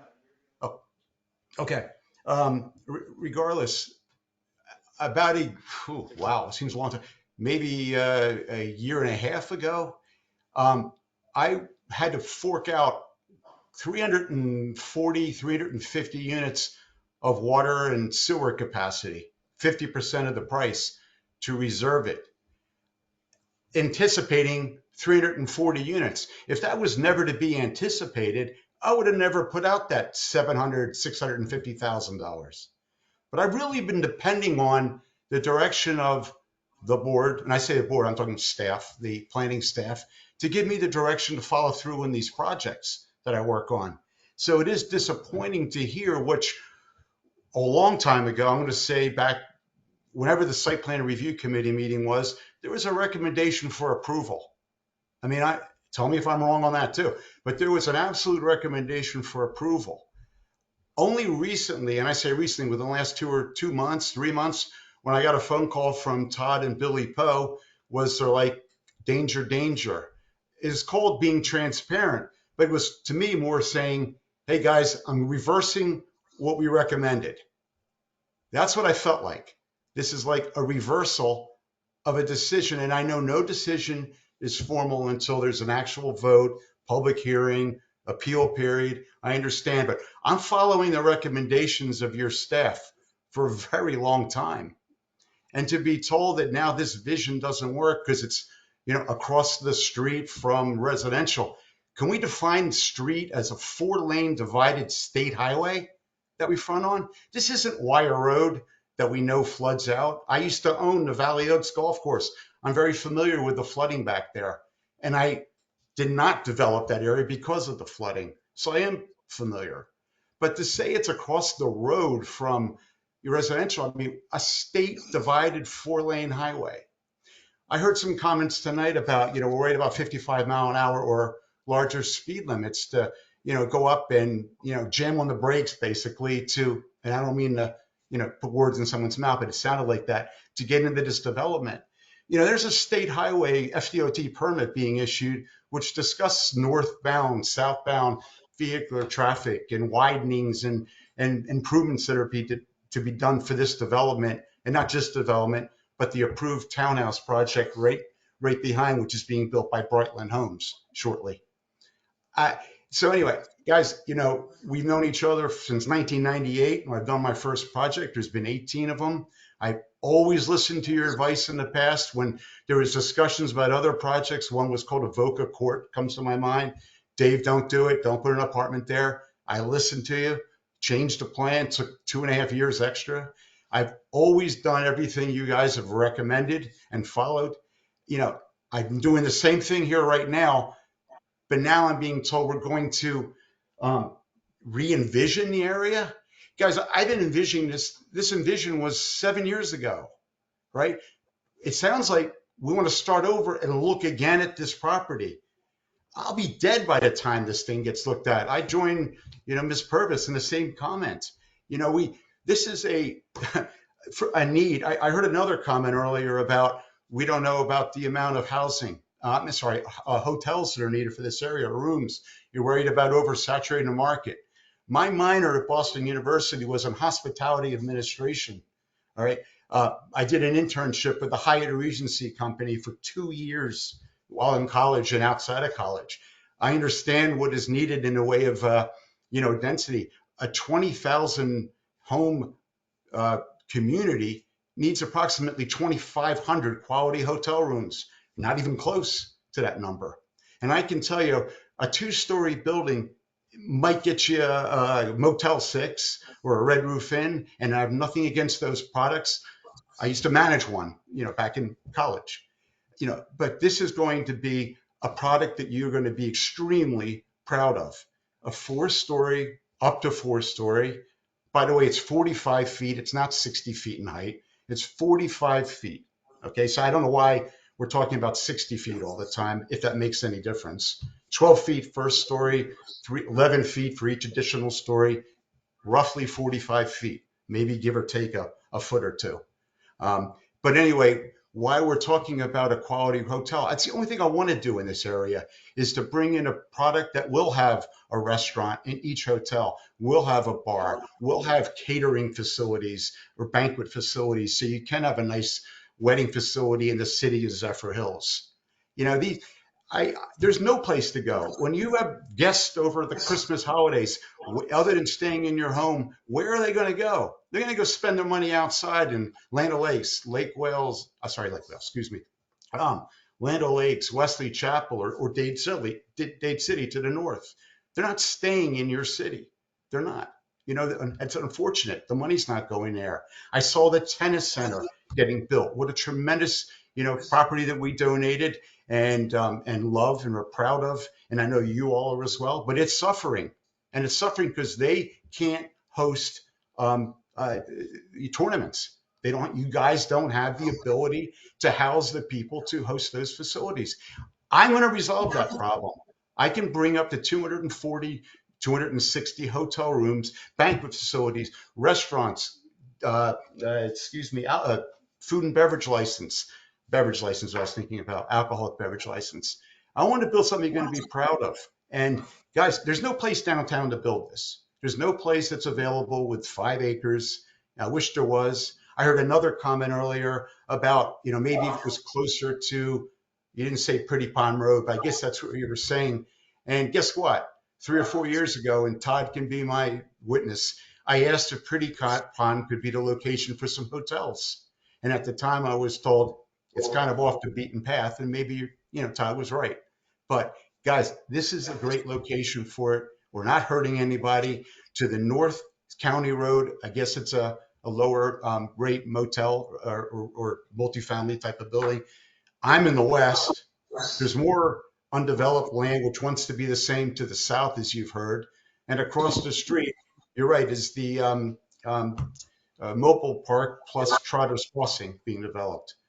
I don't see who I'm affecting, but I do see how I'm helping the city. Guys, you need a hotel. You need a rateable. You don't need more housing right now. And I'm a housing developer telling you that. You have a rateable, a taxable rateable, one that is not going to affect the traffic patterns of morning commuters to the city, evening people returning. You know, Bottom line is, guys, please don't start envisioning this property now. This was supposed to have been envisioned already, and I did what I was told to do. Follow the vision. And that's all I can say. I don't know whether Leonard has anything to Okay. add. Thank All you right. for Thank you. at least. Appreciate it. Thank you for your comments on that, David. In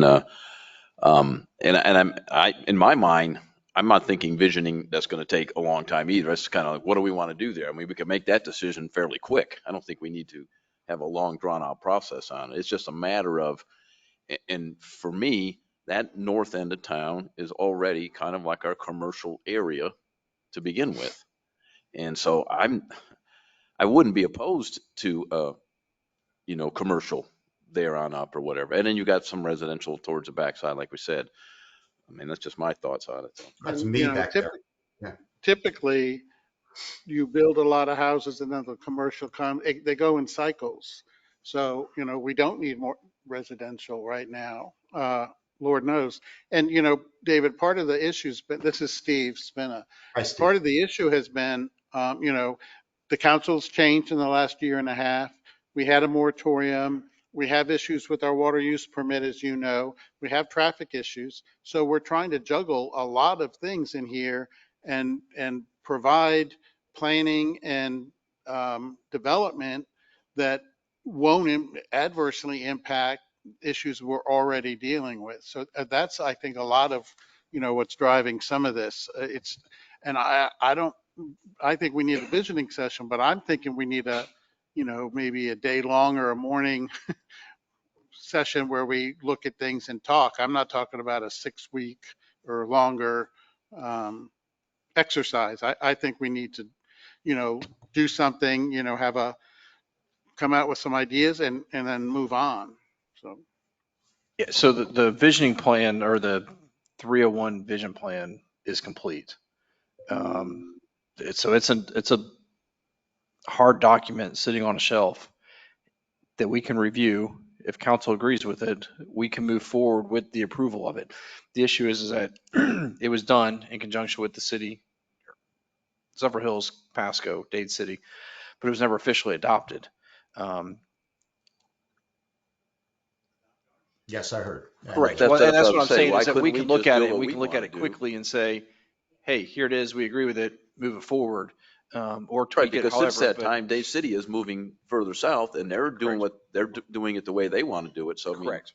we wouldn't, wouldn't Yes, hurt us I to do don't the think this same. has to be a long, I say that to say this doesn't have to be a long drawn out process to approve a vision.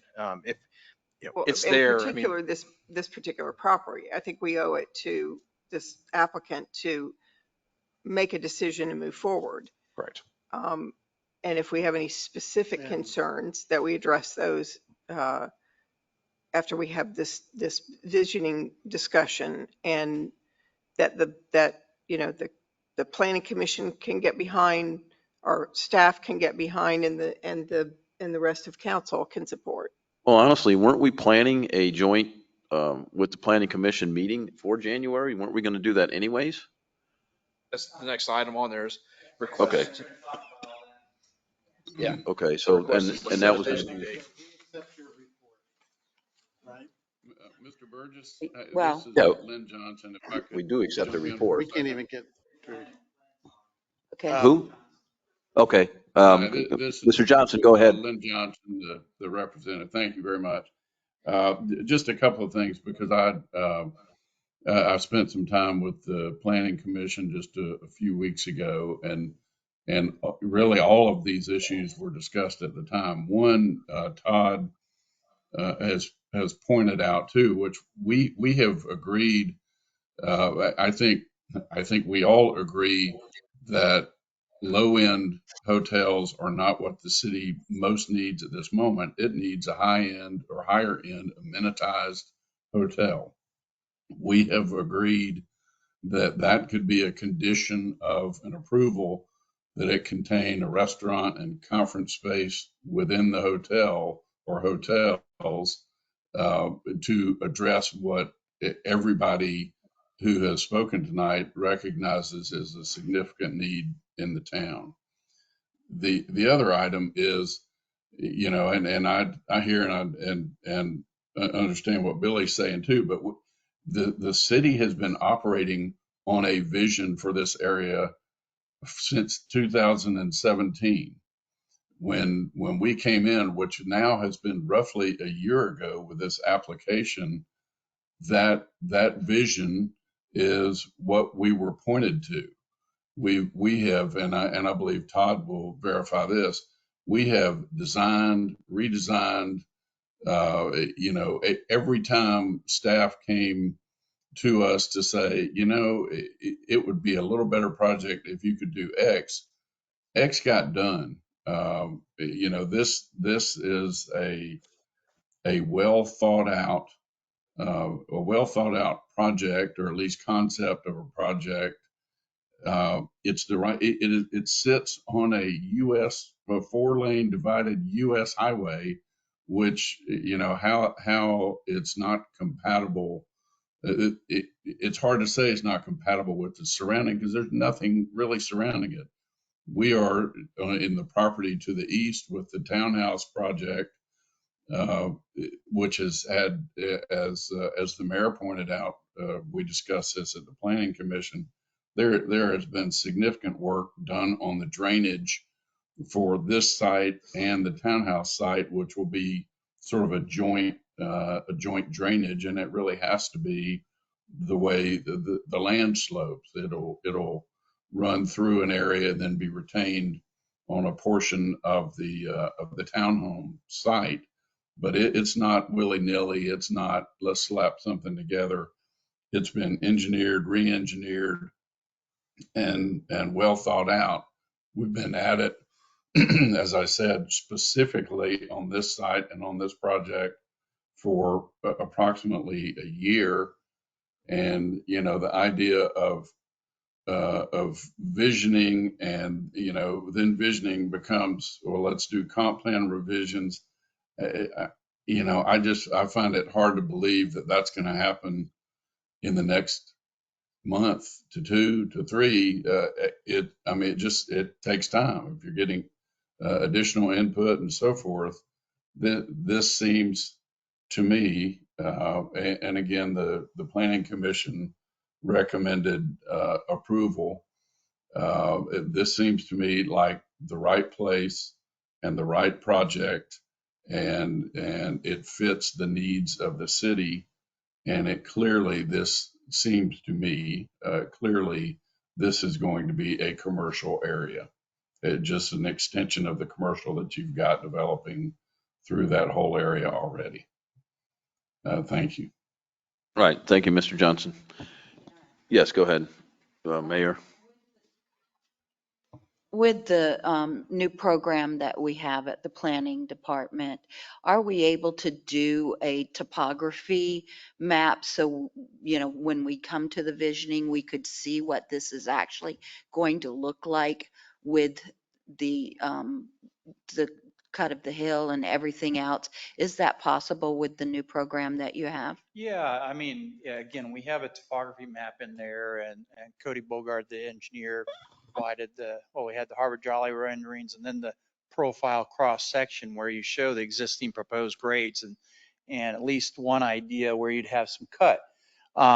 But yes, to answer your question, part of our Esri Arc Urban project that Tommy Lee is involved with, her and I have been having some meetings with Esri. We provide all the future land use zoning data.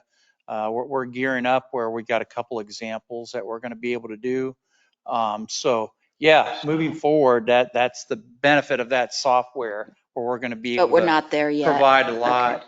our own information to show grades and heights and compatibility, those types of things. Well, I think what Councilwoman Wilkinson was like with an architectural background and a construction background, we can conceptualize just from a topo or a profile. But I think what you were saying is we'd like to see something that gives the actual elevations.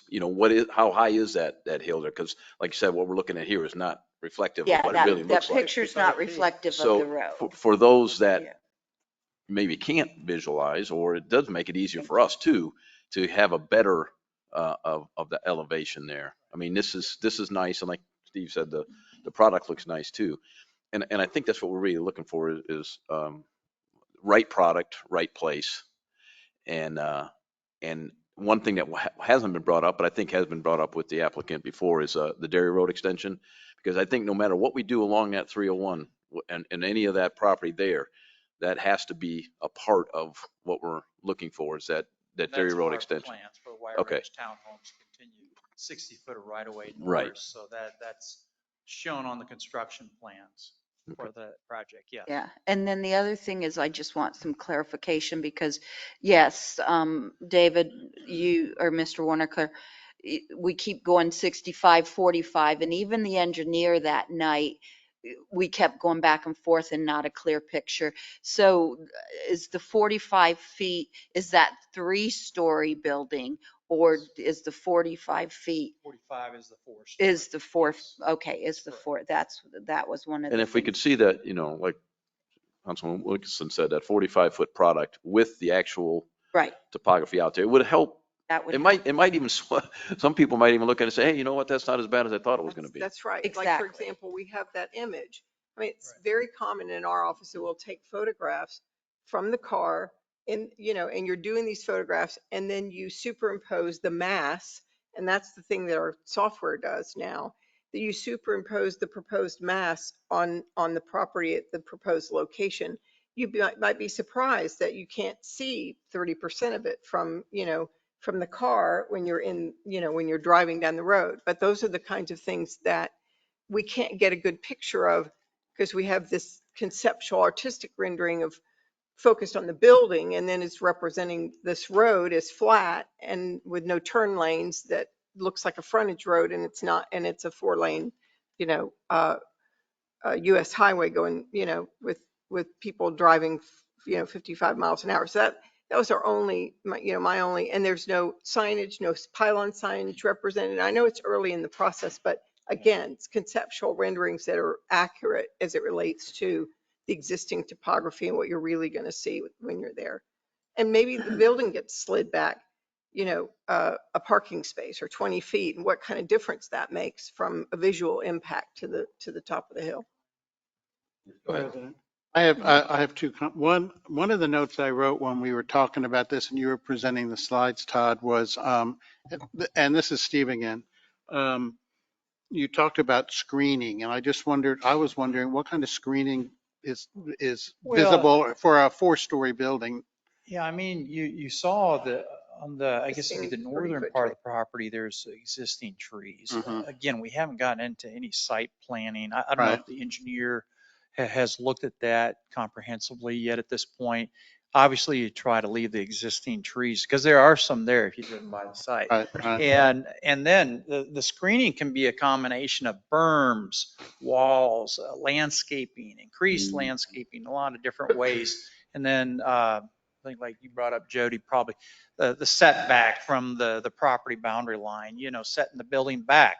I think that other project that we did had some nice, it was like a drive-by video that showed, and we transitioned the height from 4 to 3 story, the smaller buildings towards the front, taller buildings to the east.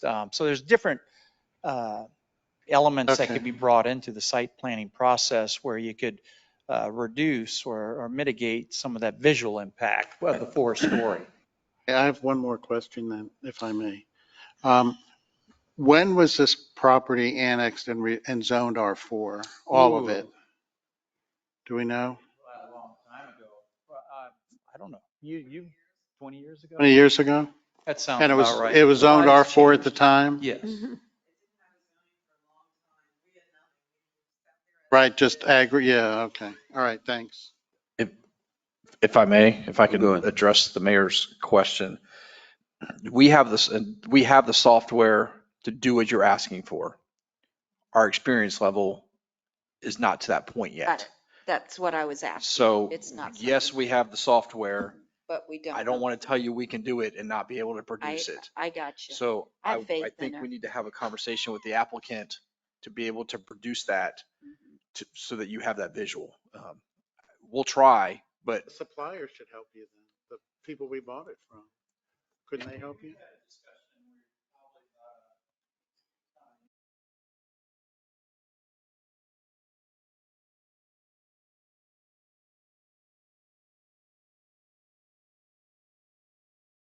Right.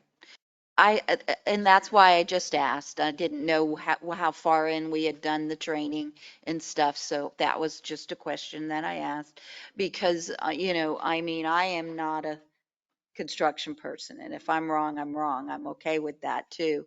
But I just need to visualize what I drive this road every day of my life.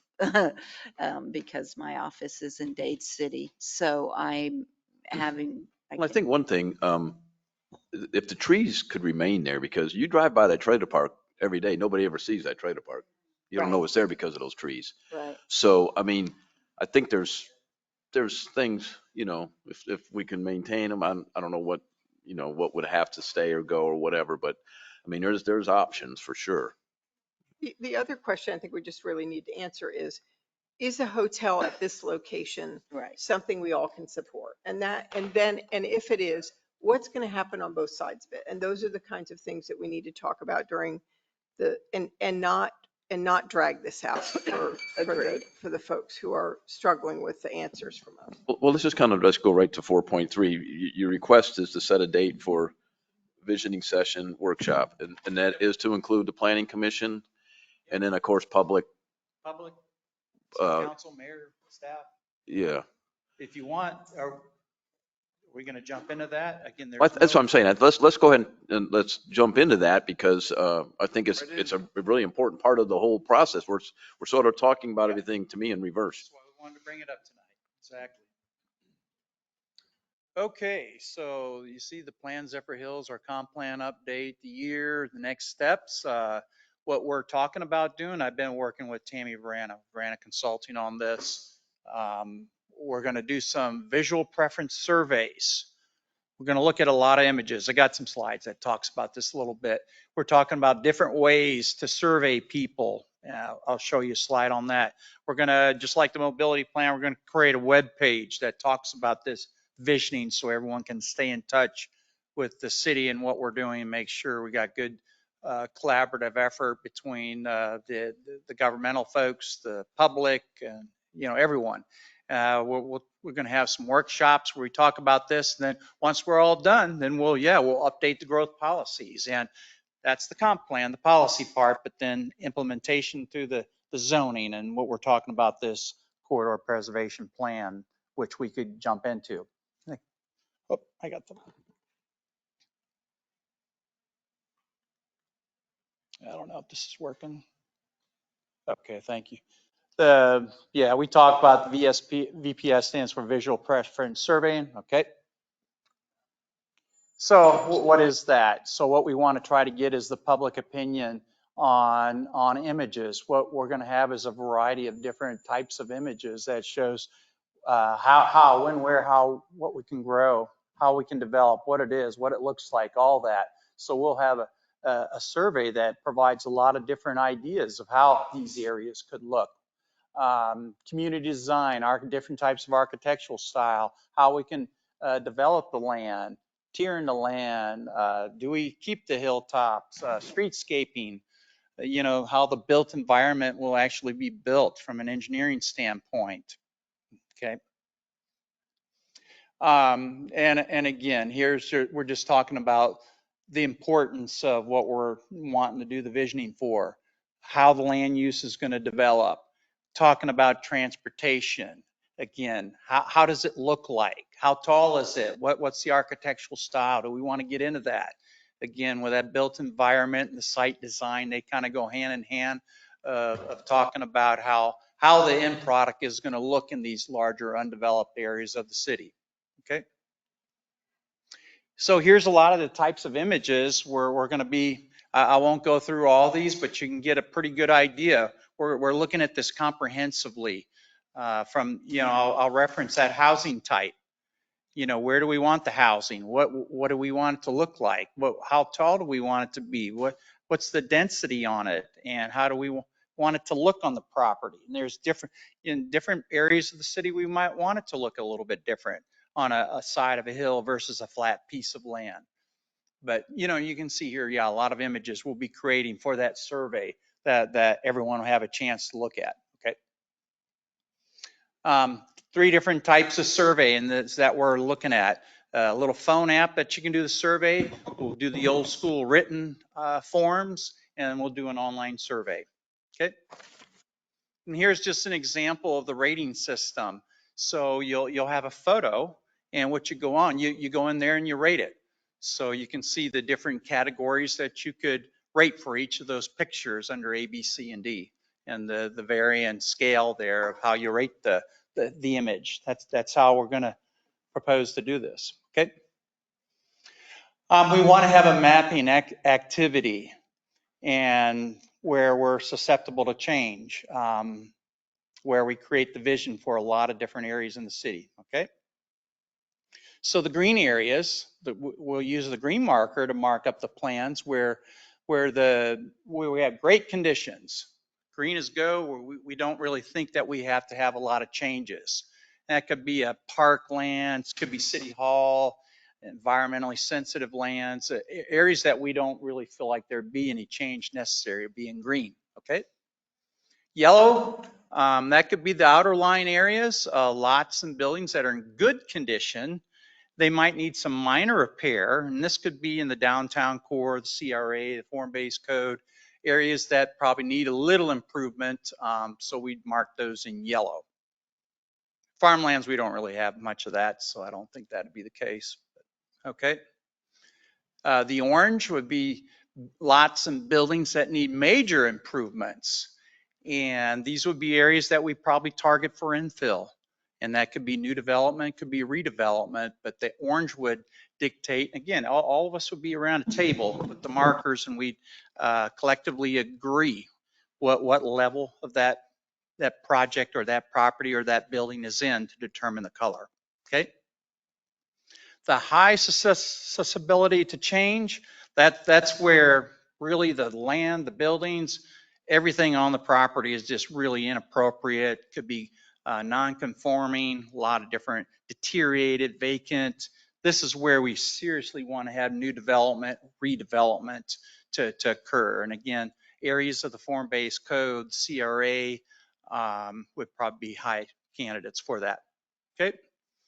Yeah, the next one is we want to look at some low-hanging fruit, and that would be the black marker where we have some short-term future growth in neighborhood centers. So yeah, we want to draw a 5-minute walk around residential areas, and what the goal is there, we want to have policies in our comp plan is to provide within 5-minute walking some neighborhood retail opportunities, whether it's a cafe, a gathering place, some type of neighborhood residential like we were just talking about tonight, some of those types of uses to serve the existing and the proposed developments that are in the queue. Okay. And so on these areas, on the maps, we'll put red dots for our retail centers. And that could be commercial retail, restaurants, entertainment venues. Where in the city right now, we'd like to broaden the retail out into the neighborhood areas, appropriately be a neighborhood commercial. So if you're living out here, you don't always have to jump into the car. You can walk that 5-minute walk we just had on the last slide to get to these retail centers. I'm going very quickly, but just want to give you an overview. And this would be for the non-residential, our office areas, and probably more for us, more of a need for continuing to look at our light industrial opportunity areas. I think we've got a pretty good handle on where those are right now. Okay. And then the yellow, yeah, there may be some areas for residential. And but now with everything that's occurring, how the city's evolving, water, transportation, what's happening in the county, north and south of us, we might be a little more particular on where the residential, but let's talk about that and where are we okay with having these new residential areas and break it down to single family, multifamily. Okay. And recreational. We talked about a new park on the north end of town. Let's have that discussion. It's been in the comp plan for past 20 years that we talked about a park in the north end of the city. Let's while we're doing the visioning, let's talk about that if that's truly what we want and look at some opportunities for that while we still have some land available. Okay. So that's what we're thinking and talking. I think like Billy mentioned, I think what we were looking at time frame was getting through the holidays and then continue to prepare for this visioning workshops and getting all the photos together and get the survey done. We could try to get that done in January optimistically, and then have the workshops that following month. I think is probably maybe the best we could do, but we could jump on that and then we can bring up that the existing North 301 vision land use strategy, and if we're okay with that, we could steam ahead with that. We do our own comp plan update, get it in there and implement it if that's what the community still wants to do in those areas. So that was a lot in about 5 minutes. Okay, well, thank you, Todd. And I agree. And I think what you're talking about here is going to be a little bit more of an ongoing process. I think when we have the meeting, the workshop, we can put an emphasis, just as you just said, on those, just a couple of properties actually on 301 there. Even on the west side, and we do have something that we did back in 2016 or whatever that has we have a little bit of a reference already. And if we can get that, what we're asking for a better look at what those hotels would look like on there, I think we can continue on with the visioning on the whole entire city but put a quick emphasis on, because in my opinion, we've already kind of crossed that bridge of where we're headed there anyways. I mean, it's commercial. We've got townhomes going to be off the road behind. We've got a potential ALF facility. So I think that's what we need to do is kind of like, it shouldn't take us that long to figure out what we want to do, in other words, on just that particular area. I'll let anybody else comment on. I agree with you. Well, I agree with you, Council President Burgess, but I don't think I don't think it's fair to Mr. Wanaker to drag our feet on this for sure. I mean, he did his due diligence by putting all that money up in front, and I can understand his concerns. So, and I agree with what Council President Burgess said, we can at least take care of that. We can look at all the other stuff. Right, but I think we After. put an emphasis on this, and it, honestly, that was done 7, 8 years ago. It is I'm gonna say it's our fault, because as Councilman Spina said, there's a lot of things that happened in that time frame that has kind of derailed us. So it's not, but that's a long time. Mrs. Purvis even had the same comment. So I think we can we can look at that, and we have spoken individually too with you, so you kind of know how most of us feel. Well, in that North 301, we did that collectively with the county. Right, They were the right. driving force, 90%. But we have county. that, and we can still look at just that portion. I think And that was never set in stone. I understand that. It's just a concept, but.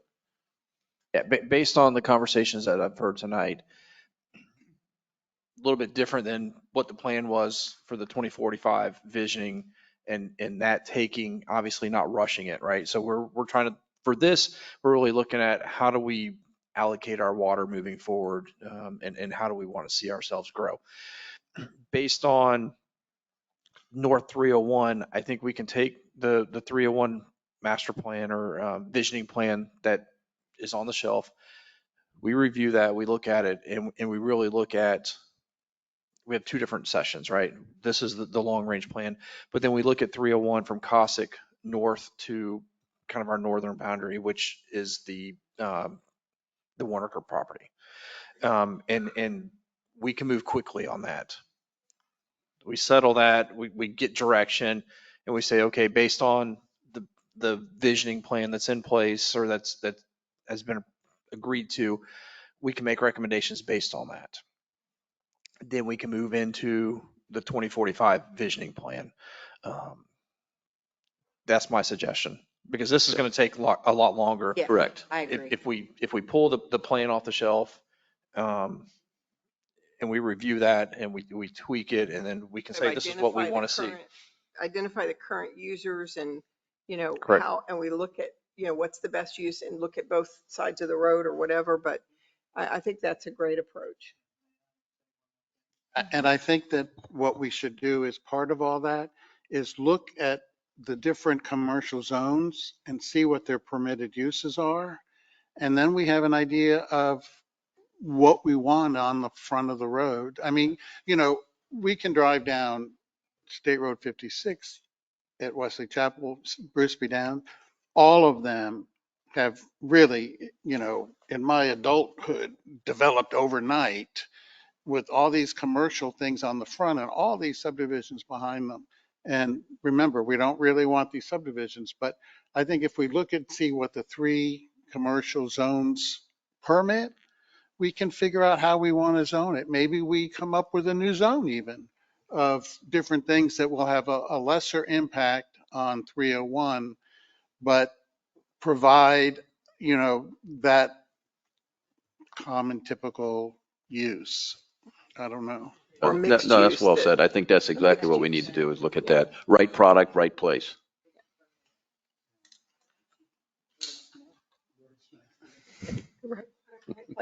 So when would the council like to meet to discuss the North 301 visioning So if I document? could point out, on the 6th, we already have scheduled a city council meeting, right? On this. 13th. Okay, so the 13th, and then the 20th is Martin Luther King. And then the next is the 27th. So We could really, do in it terms of this- Mondays, and typically we have a CRA meeting on the 27th. So really, if we're going to do it, it needs to be the 13th, right? No, the 13th is a regular council meeting.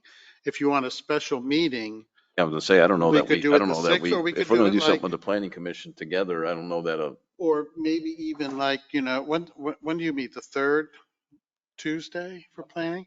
Let's do it the 21st with them. And And we, do it earlier night, you know, I mean, because this is not.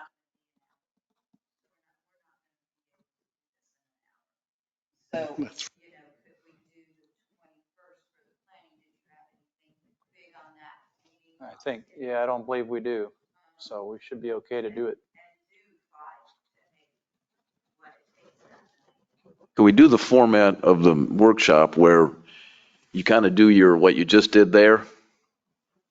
And then we move into the 301 because that's going to be a little bit separate from that. And then we can go back to that. I mean, does that make sense to where I mean, if we get bogged down in the weeds on the entire city thing and then we still haven't No, I solved that I think issue. we do them, my recommendation is we do them completely separate. Let's set a date for the Two different 301 dates you're vision talking about? plan. Let's do the 301 vision plan. Well, Let's then get that. that one we could do on a council meeting night then. And then let's set a date for this completely separate Okay. because it's going Yeah, well then to do that one, both is going to, I yeah, think, that take one we way could too do on a long. council meeting then. I would like to suggest though that we sit around a table together. Being able to sketch and bring tracing paper and talk about, you know, what is the use of this and what's the use of that, and really kind of use it as a design charrette as to what we envision or what the planning commission recommends and what the planning and what, you know, the planning staff recommends, those kinds of things, I think is better when we're all sitting around a table together. And then maybe then the council meeting follows that. What do you think about that? and I can't sketch, but we could have a white paper board, you know, where we could write things Like we down. did with the mobility plan. Right, Right. right. You know, Yeah. you have, you write things down. Markers and, so the 21st, is that what we're looking at? Well, Well, that's, that would be for the visioning that you're talking about. Yes. Do it No. for the 13th. no, we're talking about If we're that for visioning the whole this. city, I That's think going to Right, be. that's why I'm saying the 21st for that. Yeah. Well, you We'll need have to- time to, you need time to get the other stuff. Yeah, that we're Yeah, talking there's about. a lot we have to prepare, as you've seen, before we jump into public workshops. We got to create the survey, create all the images. There's like the process we just went Hey, through. let's do the 301, North 301 first Right. and talk about what we have. Just that one area Just from that Cossack area. to the northern Right. boundary Right. of this. Right. That's two and character do our districts. zoning districts and all that. That's what I would suggest. And then how long do you need? You want to do something the first or second week in February then? For Or the, even for the the- big. Hold on. Let's, all right, so let's just start with this other. Yeah, that's what Tammy and I had talked about, trying to have something ready by then. So on the 13th, we can do the 301. Yeah, So because we we can get do that that. done. Okay, Just those two character districts. just those two character districts. Correct. So At a meeting, at a 6 o'clock meeting. That's so what I'm. my suggestion is let's move council to 5 o'clock. Okay. Do council at 5. It goes to whatever time and we do a workshop immediately following. If you can be here at 5, same as a CRA meeting, we just start council at 5, run it however long it runs, and then we move right into the workshop. Yeah, and then. And we'll try to keep the agenda light on the 13th. We try to So- keep this one light as well. Randy and Clyde, do you think we could get the planning commission here on a Monday night? Okay. We'll tell them tomorrow that it's on the 13th. Okay. We'll tell them. Okay. And then I think Todd and the team need time to create surveys and create the documents that are needed for this, for the overall plan. So maybe we give the team time to go back, determine exactly how much time is needed to create the documents. And we bring that back before council, maybe on the 13th for some proposed dates to do Yeah, this that's fine. portion of the vision. That's fine. Sounds Okay. good. Yeah, because that one is going to take more time, so.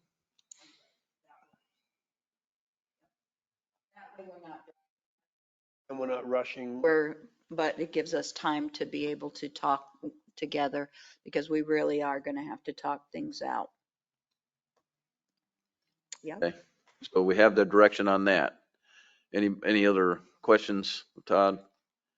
Nope, If not, I'm we'll do our going best. to move Have it on ready. to the city manager report.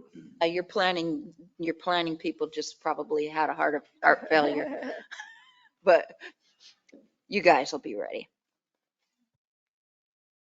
Got the next long talker coming up.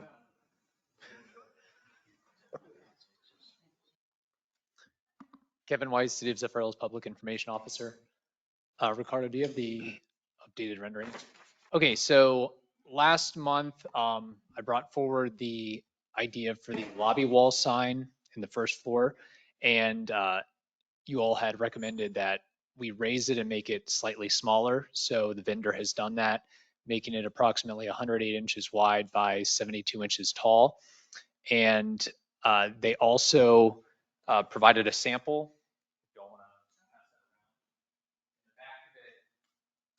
The back of it, there's a cutout for where the light would go. This is the size that Z would be? No. No, this is just a sample cutout, yeah. Just the material. Yeah, the material, so it's about 1 inch thick, Okay. Oh, well. PVC, It's still too vinyl. big. So it's high enough to where you might still be able to see it if we have that Baduco structure in there, so. Our mobile art Yeah. display area. So after the meeting last month, I sent your all's comments and actually the audio file from everything you all had said and suggested to the vendor so he could evaluate it and make changes as needed. So now I just want your all's thoughts and how to I think proceed. if that's a scale representation, that 6 by 8.5 feet is probably big enough. If that's a scale representation they put in there, that looks good, and it does allow some space underneath for doing some other things that we may want Yeah, to if we do. ever want to do pictures, awards, things like that, there's ample space for that, I think. So. Okay. I have a Go ahead. question.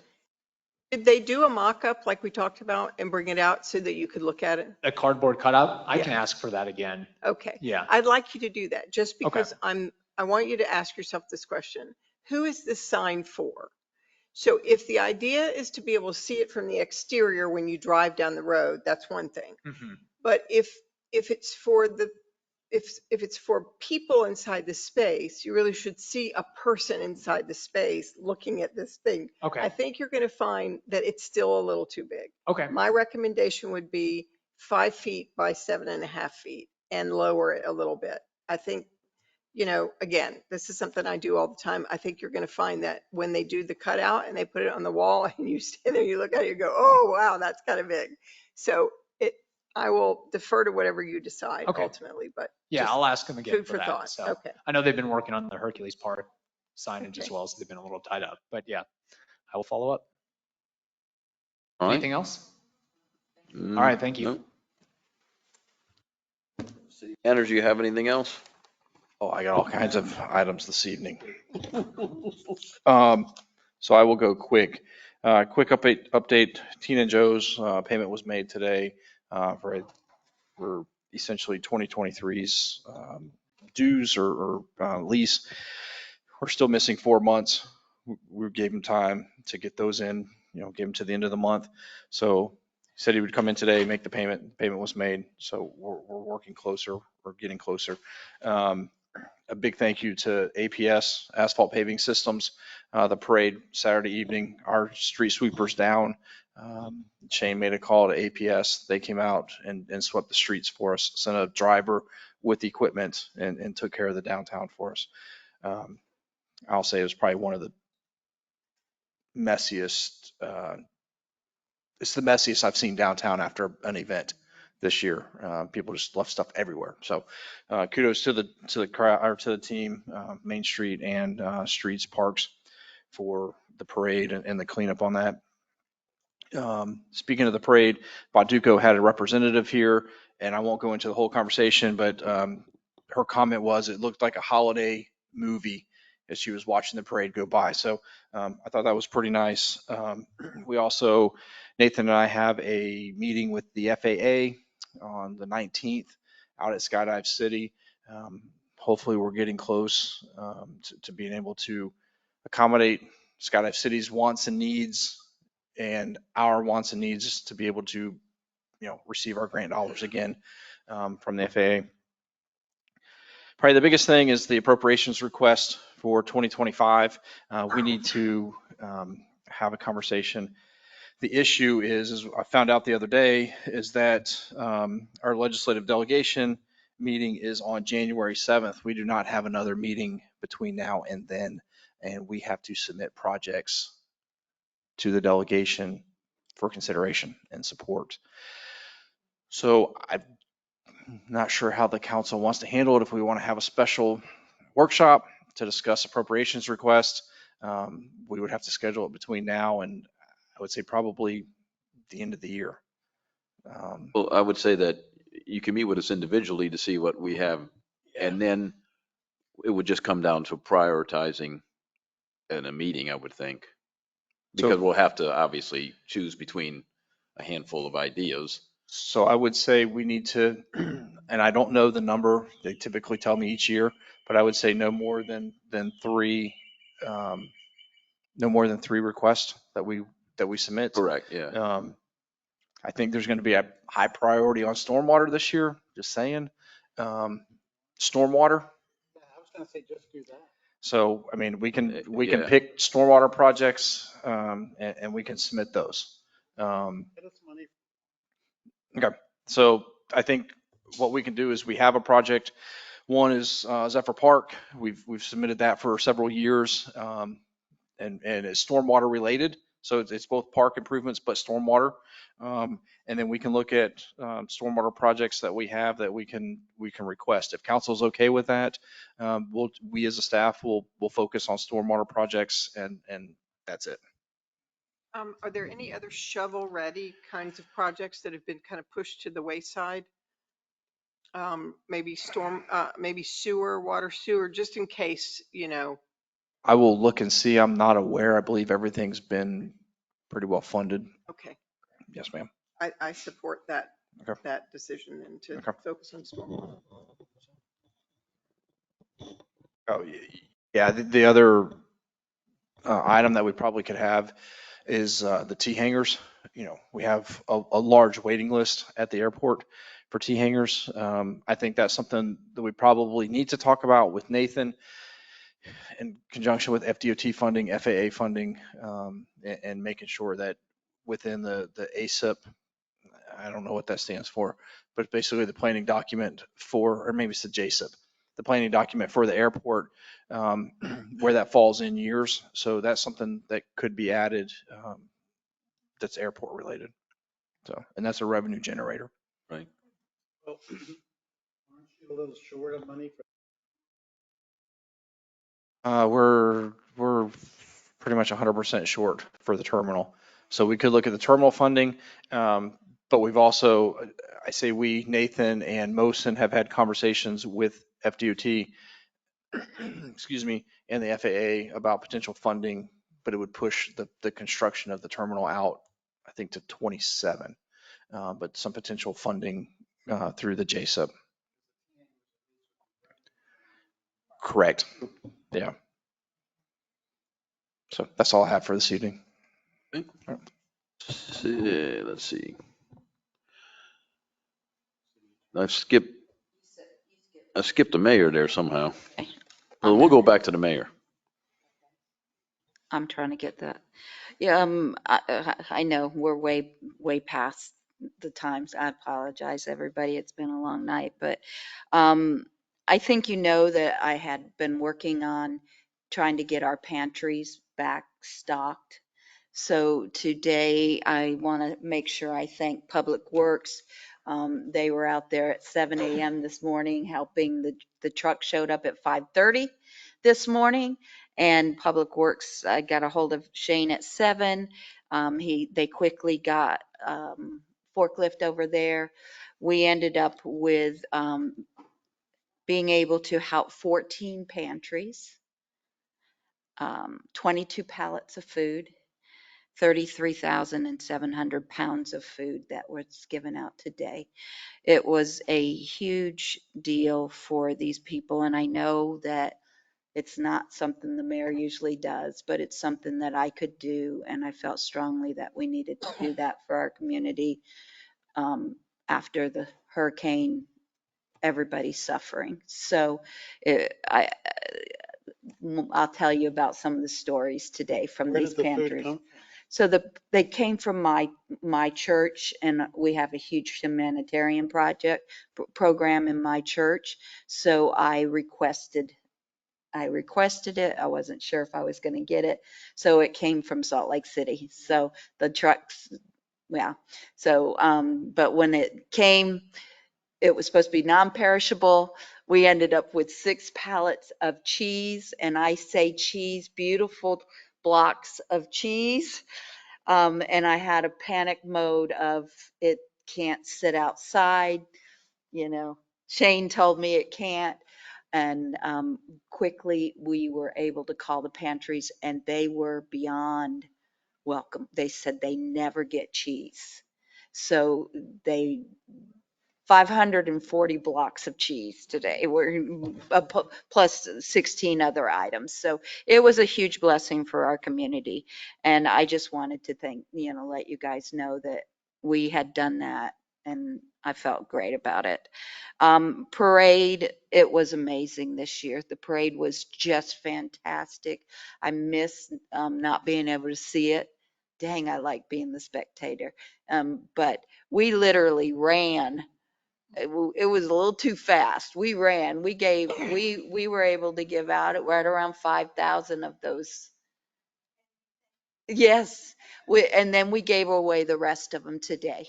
The food pantries were happy to give away the rest of the um, Panetones today. They're going to put them in their bags. That's a correct pronunciation, Billy? Panetones. I know what it is. Come on. So I just appreciated that. And then we have COM, Citizen of the Month, is next Wednesday at 7:45. Could one of you guys do that for me, with me? Does anybody have next Wednesday morning, a week from? It's the 18th. It's with my. I know it does. You can't either. Okay. Okay. I know you can't, Charlie. That leaves you. Hey, man, Lance isn't here. Lance isn't here No, either. I could probably do it to 18. Okay, I just would like You gotta have to somebody remind from, me, though.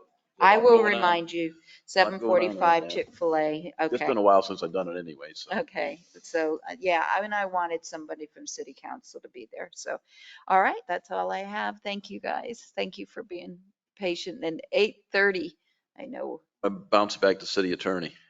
Only have about 30 minutes worth of, no, I'm just kidding. I have nothing. Who was that? I don't know, but somebody's going to get fined. We had to turn off. I'll go with Councilwoman Wilkinson, start on this side. Nothing for you, city No, attorney. I think he was joking. Okay, good. Yeah. Well, I'm out anyways. I first wanted to start with the our tree lighting. What a huge success that Wow, was, that right? was, I yes. mean, I remember the first time we did it, there's like 6 people there. Now we had a big crowd, and Santa and Mrs. Claus were a big hit, and the carolers. I think that was really a great way to really kick off the holiday season. Also wanted to thank the volunteers and the participants at our Festival of Lights parade, which was probably a record crowd this year. Also to thank Baduka regarding this cakes for distribution. I think people were happy to get those. I think some of the kids might have been a little bit like, oh gee, what's this? But the moms and dads were very happy. Yeah. I one little and thanks to Public Works personnel too, because I just saw in our police ZPD representatives were out there. Lorenzo was helping me carry boxes. I mean, it was at the end we were really, our hair was on fire. I think that we just need to do a little bit better job coordinating for Founder's Day. We didn't have any identification on the float, so people didn't even know it was city council. So we just need to, and we can do that if we just plan ahead, a couple weeks ahead. But I'm grateful for Public Works and Main Street always pulls it together for us so that we have some place to sit and ride. So it's great. Thank you. Nothing further for me. Councilman Proctor? Well, I don't have much, but first of all, this is our last meeting of the year, and I just want to wish everyone a very Merry Christmas and a great New Year. And that's all I got. Well, I'll take up your time. Please do. I just want to say, I'll say it quickly. Main Street just was off the charts. That whole event was great.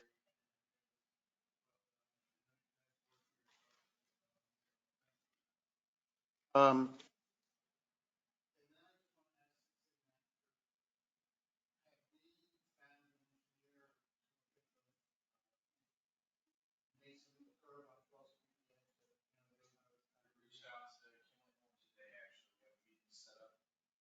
We reached out to Kimley Horn today. We have a meeting set up for Wednesday morning, I believe it is, to have a conversation on that. Yep. Notice to proceed was signed. I'm not sure where we are because they had to actually be enlarged because of the cantilever structure. The footers had to be bigger than what was originally designed. So they're working on now making it I think 3 foot wide or 3 foot deep, 10 foot wide in the length of the structure. Yeah. So instead it had originally, I don't know what the like square footers for each upright post. Now the engineer looked at it and said, because of the cantilever, the wind loading on it, they had to go 3 foot deep, 120 foot long, 10 foot wide. So that's being redrawn now, or I guess added. So Shane had to work with the contractor because there was a cost difference. And so there's Public Works will be self-performing some of the work to keep everything within budget that was approved by council. So that should start. I'll get an update on the new start date. So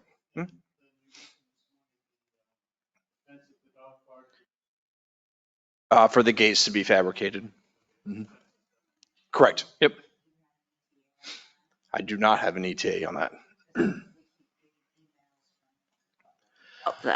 Contracts are signed. Okay. We're just waiting for them to start. They're hoping to start this week, but they're waiting on a third-party vendor for the gates. So, I mean, if we get the fence repaired, you still have the gate issues. Park's still closed. So what he's trying to do is get all the material here, get started. So essentially he comes to Zephyrhills, does all the fence repairs and leaves instead of, having to jump back and forth between here and other locations. Thank you for what you have to do.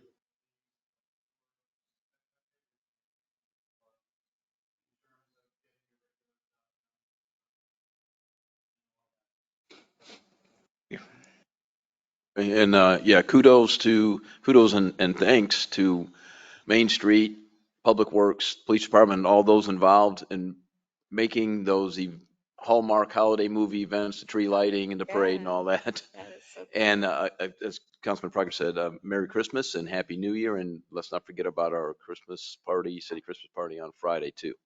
With that, meeting adjourned.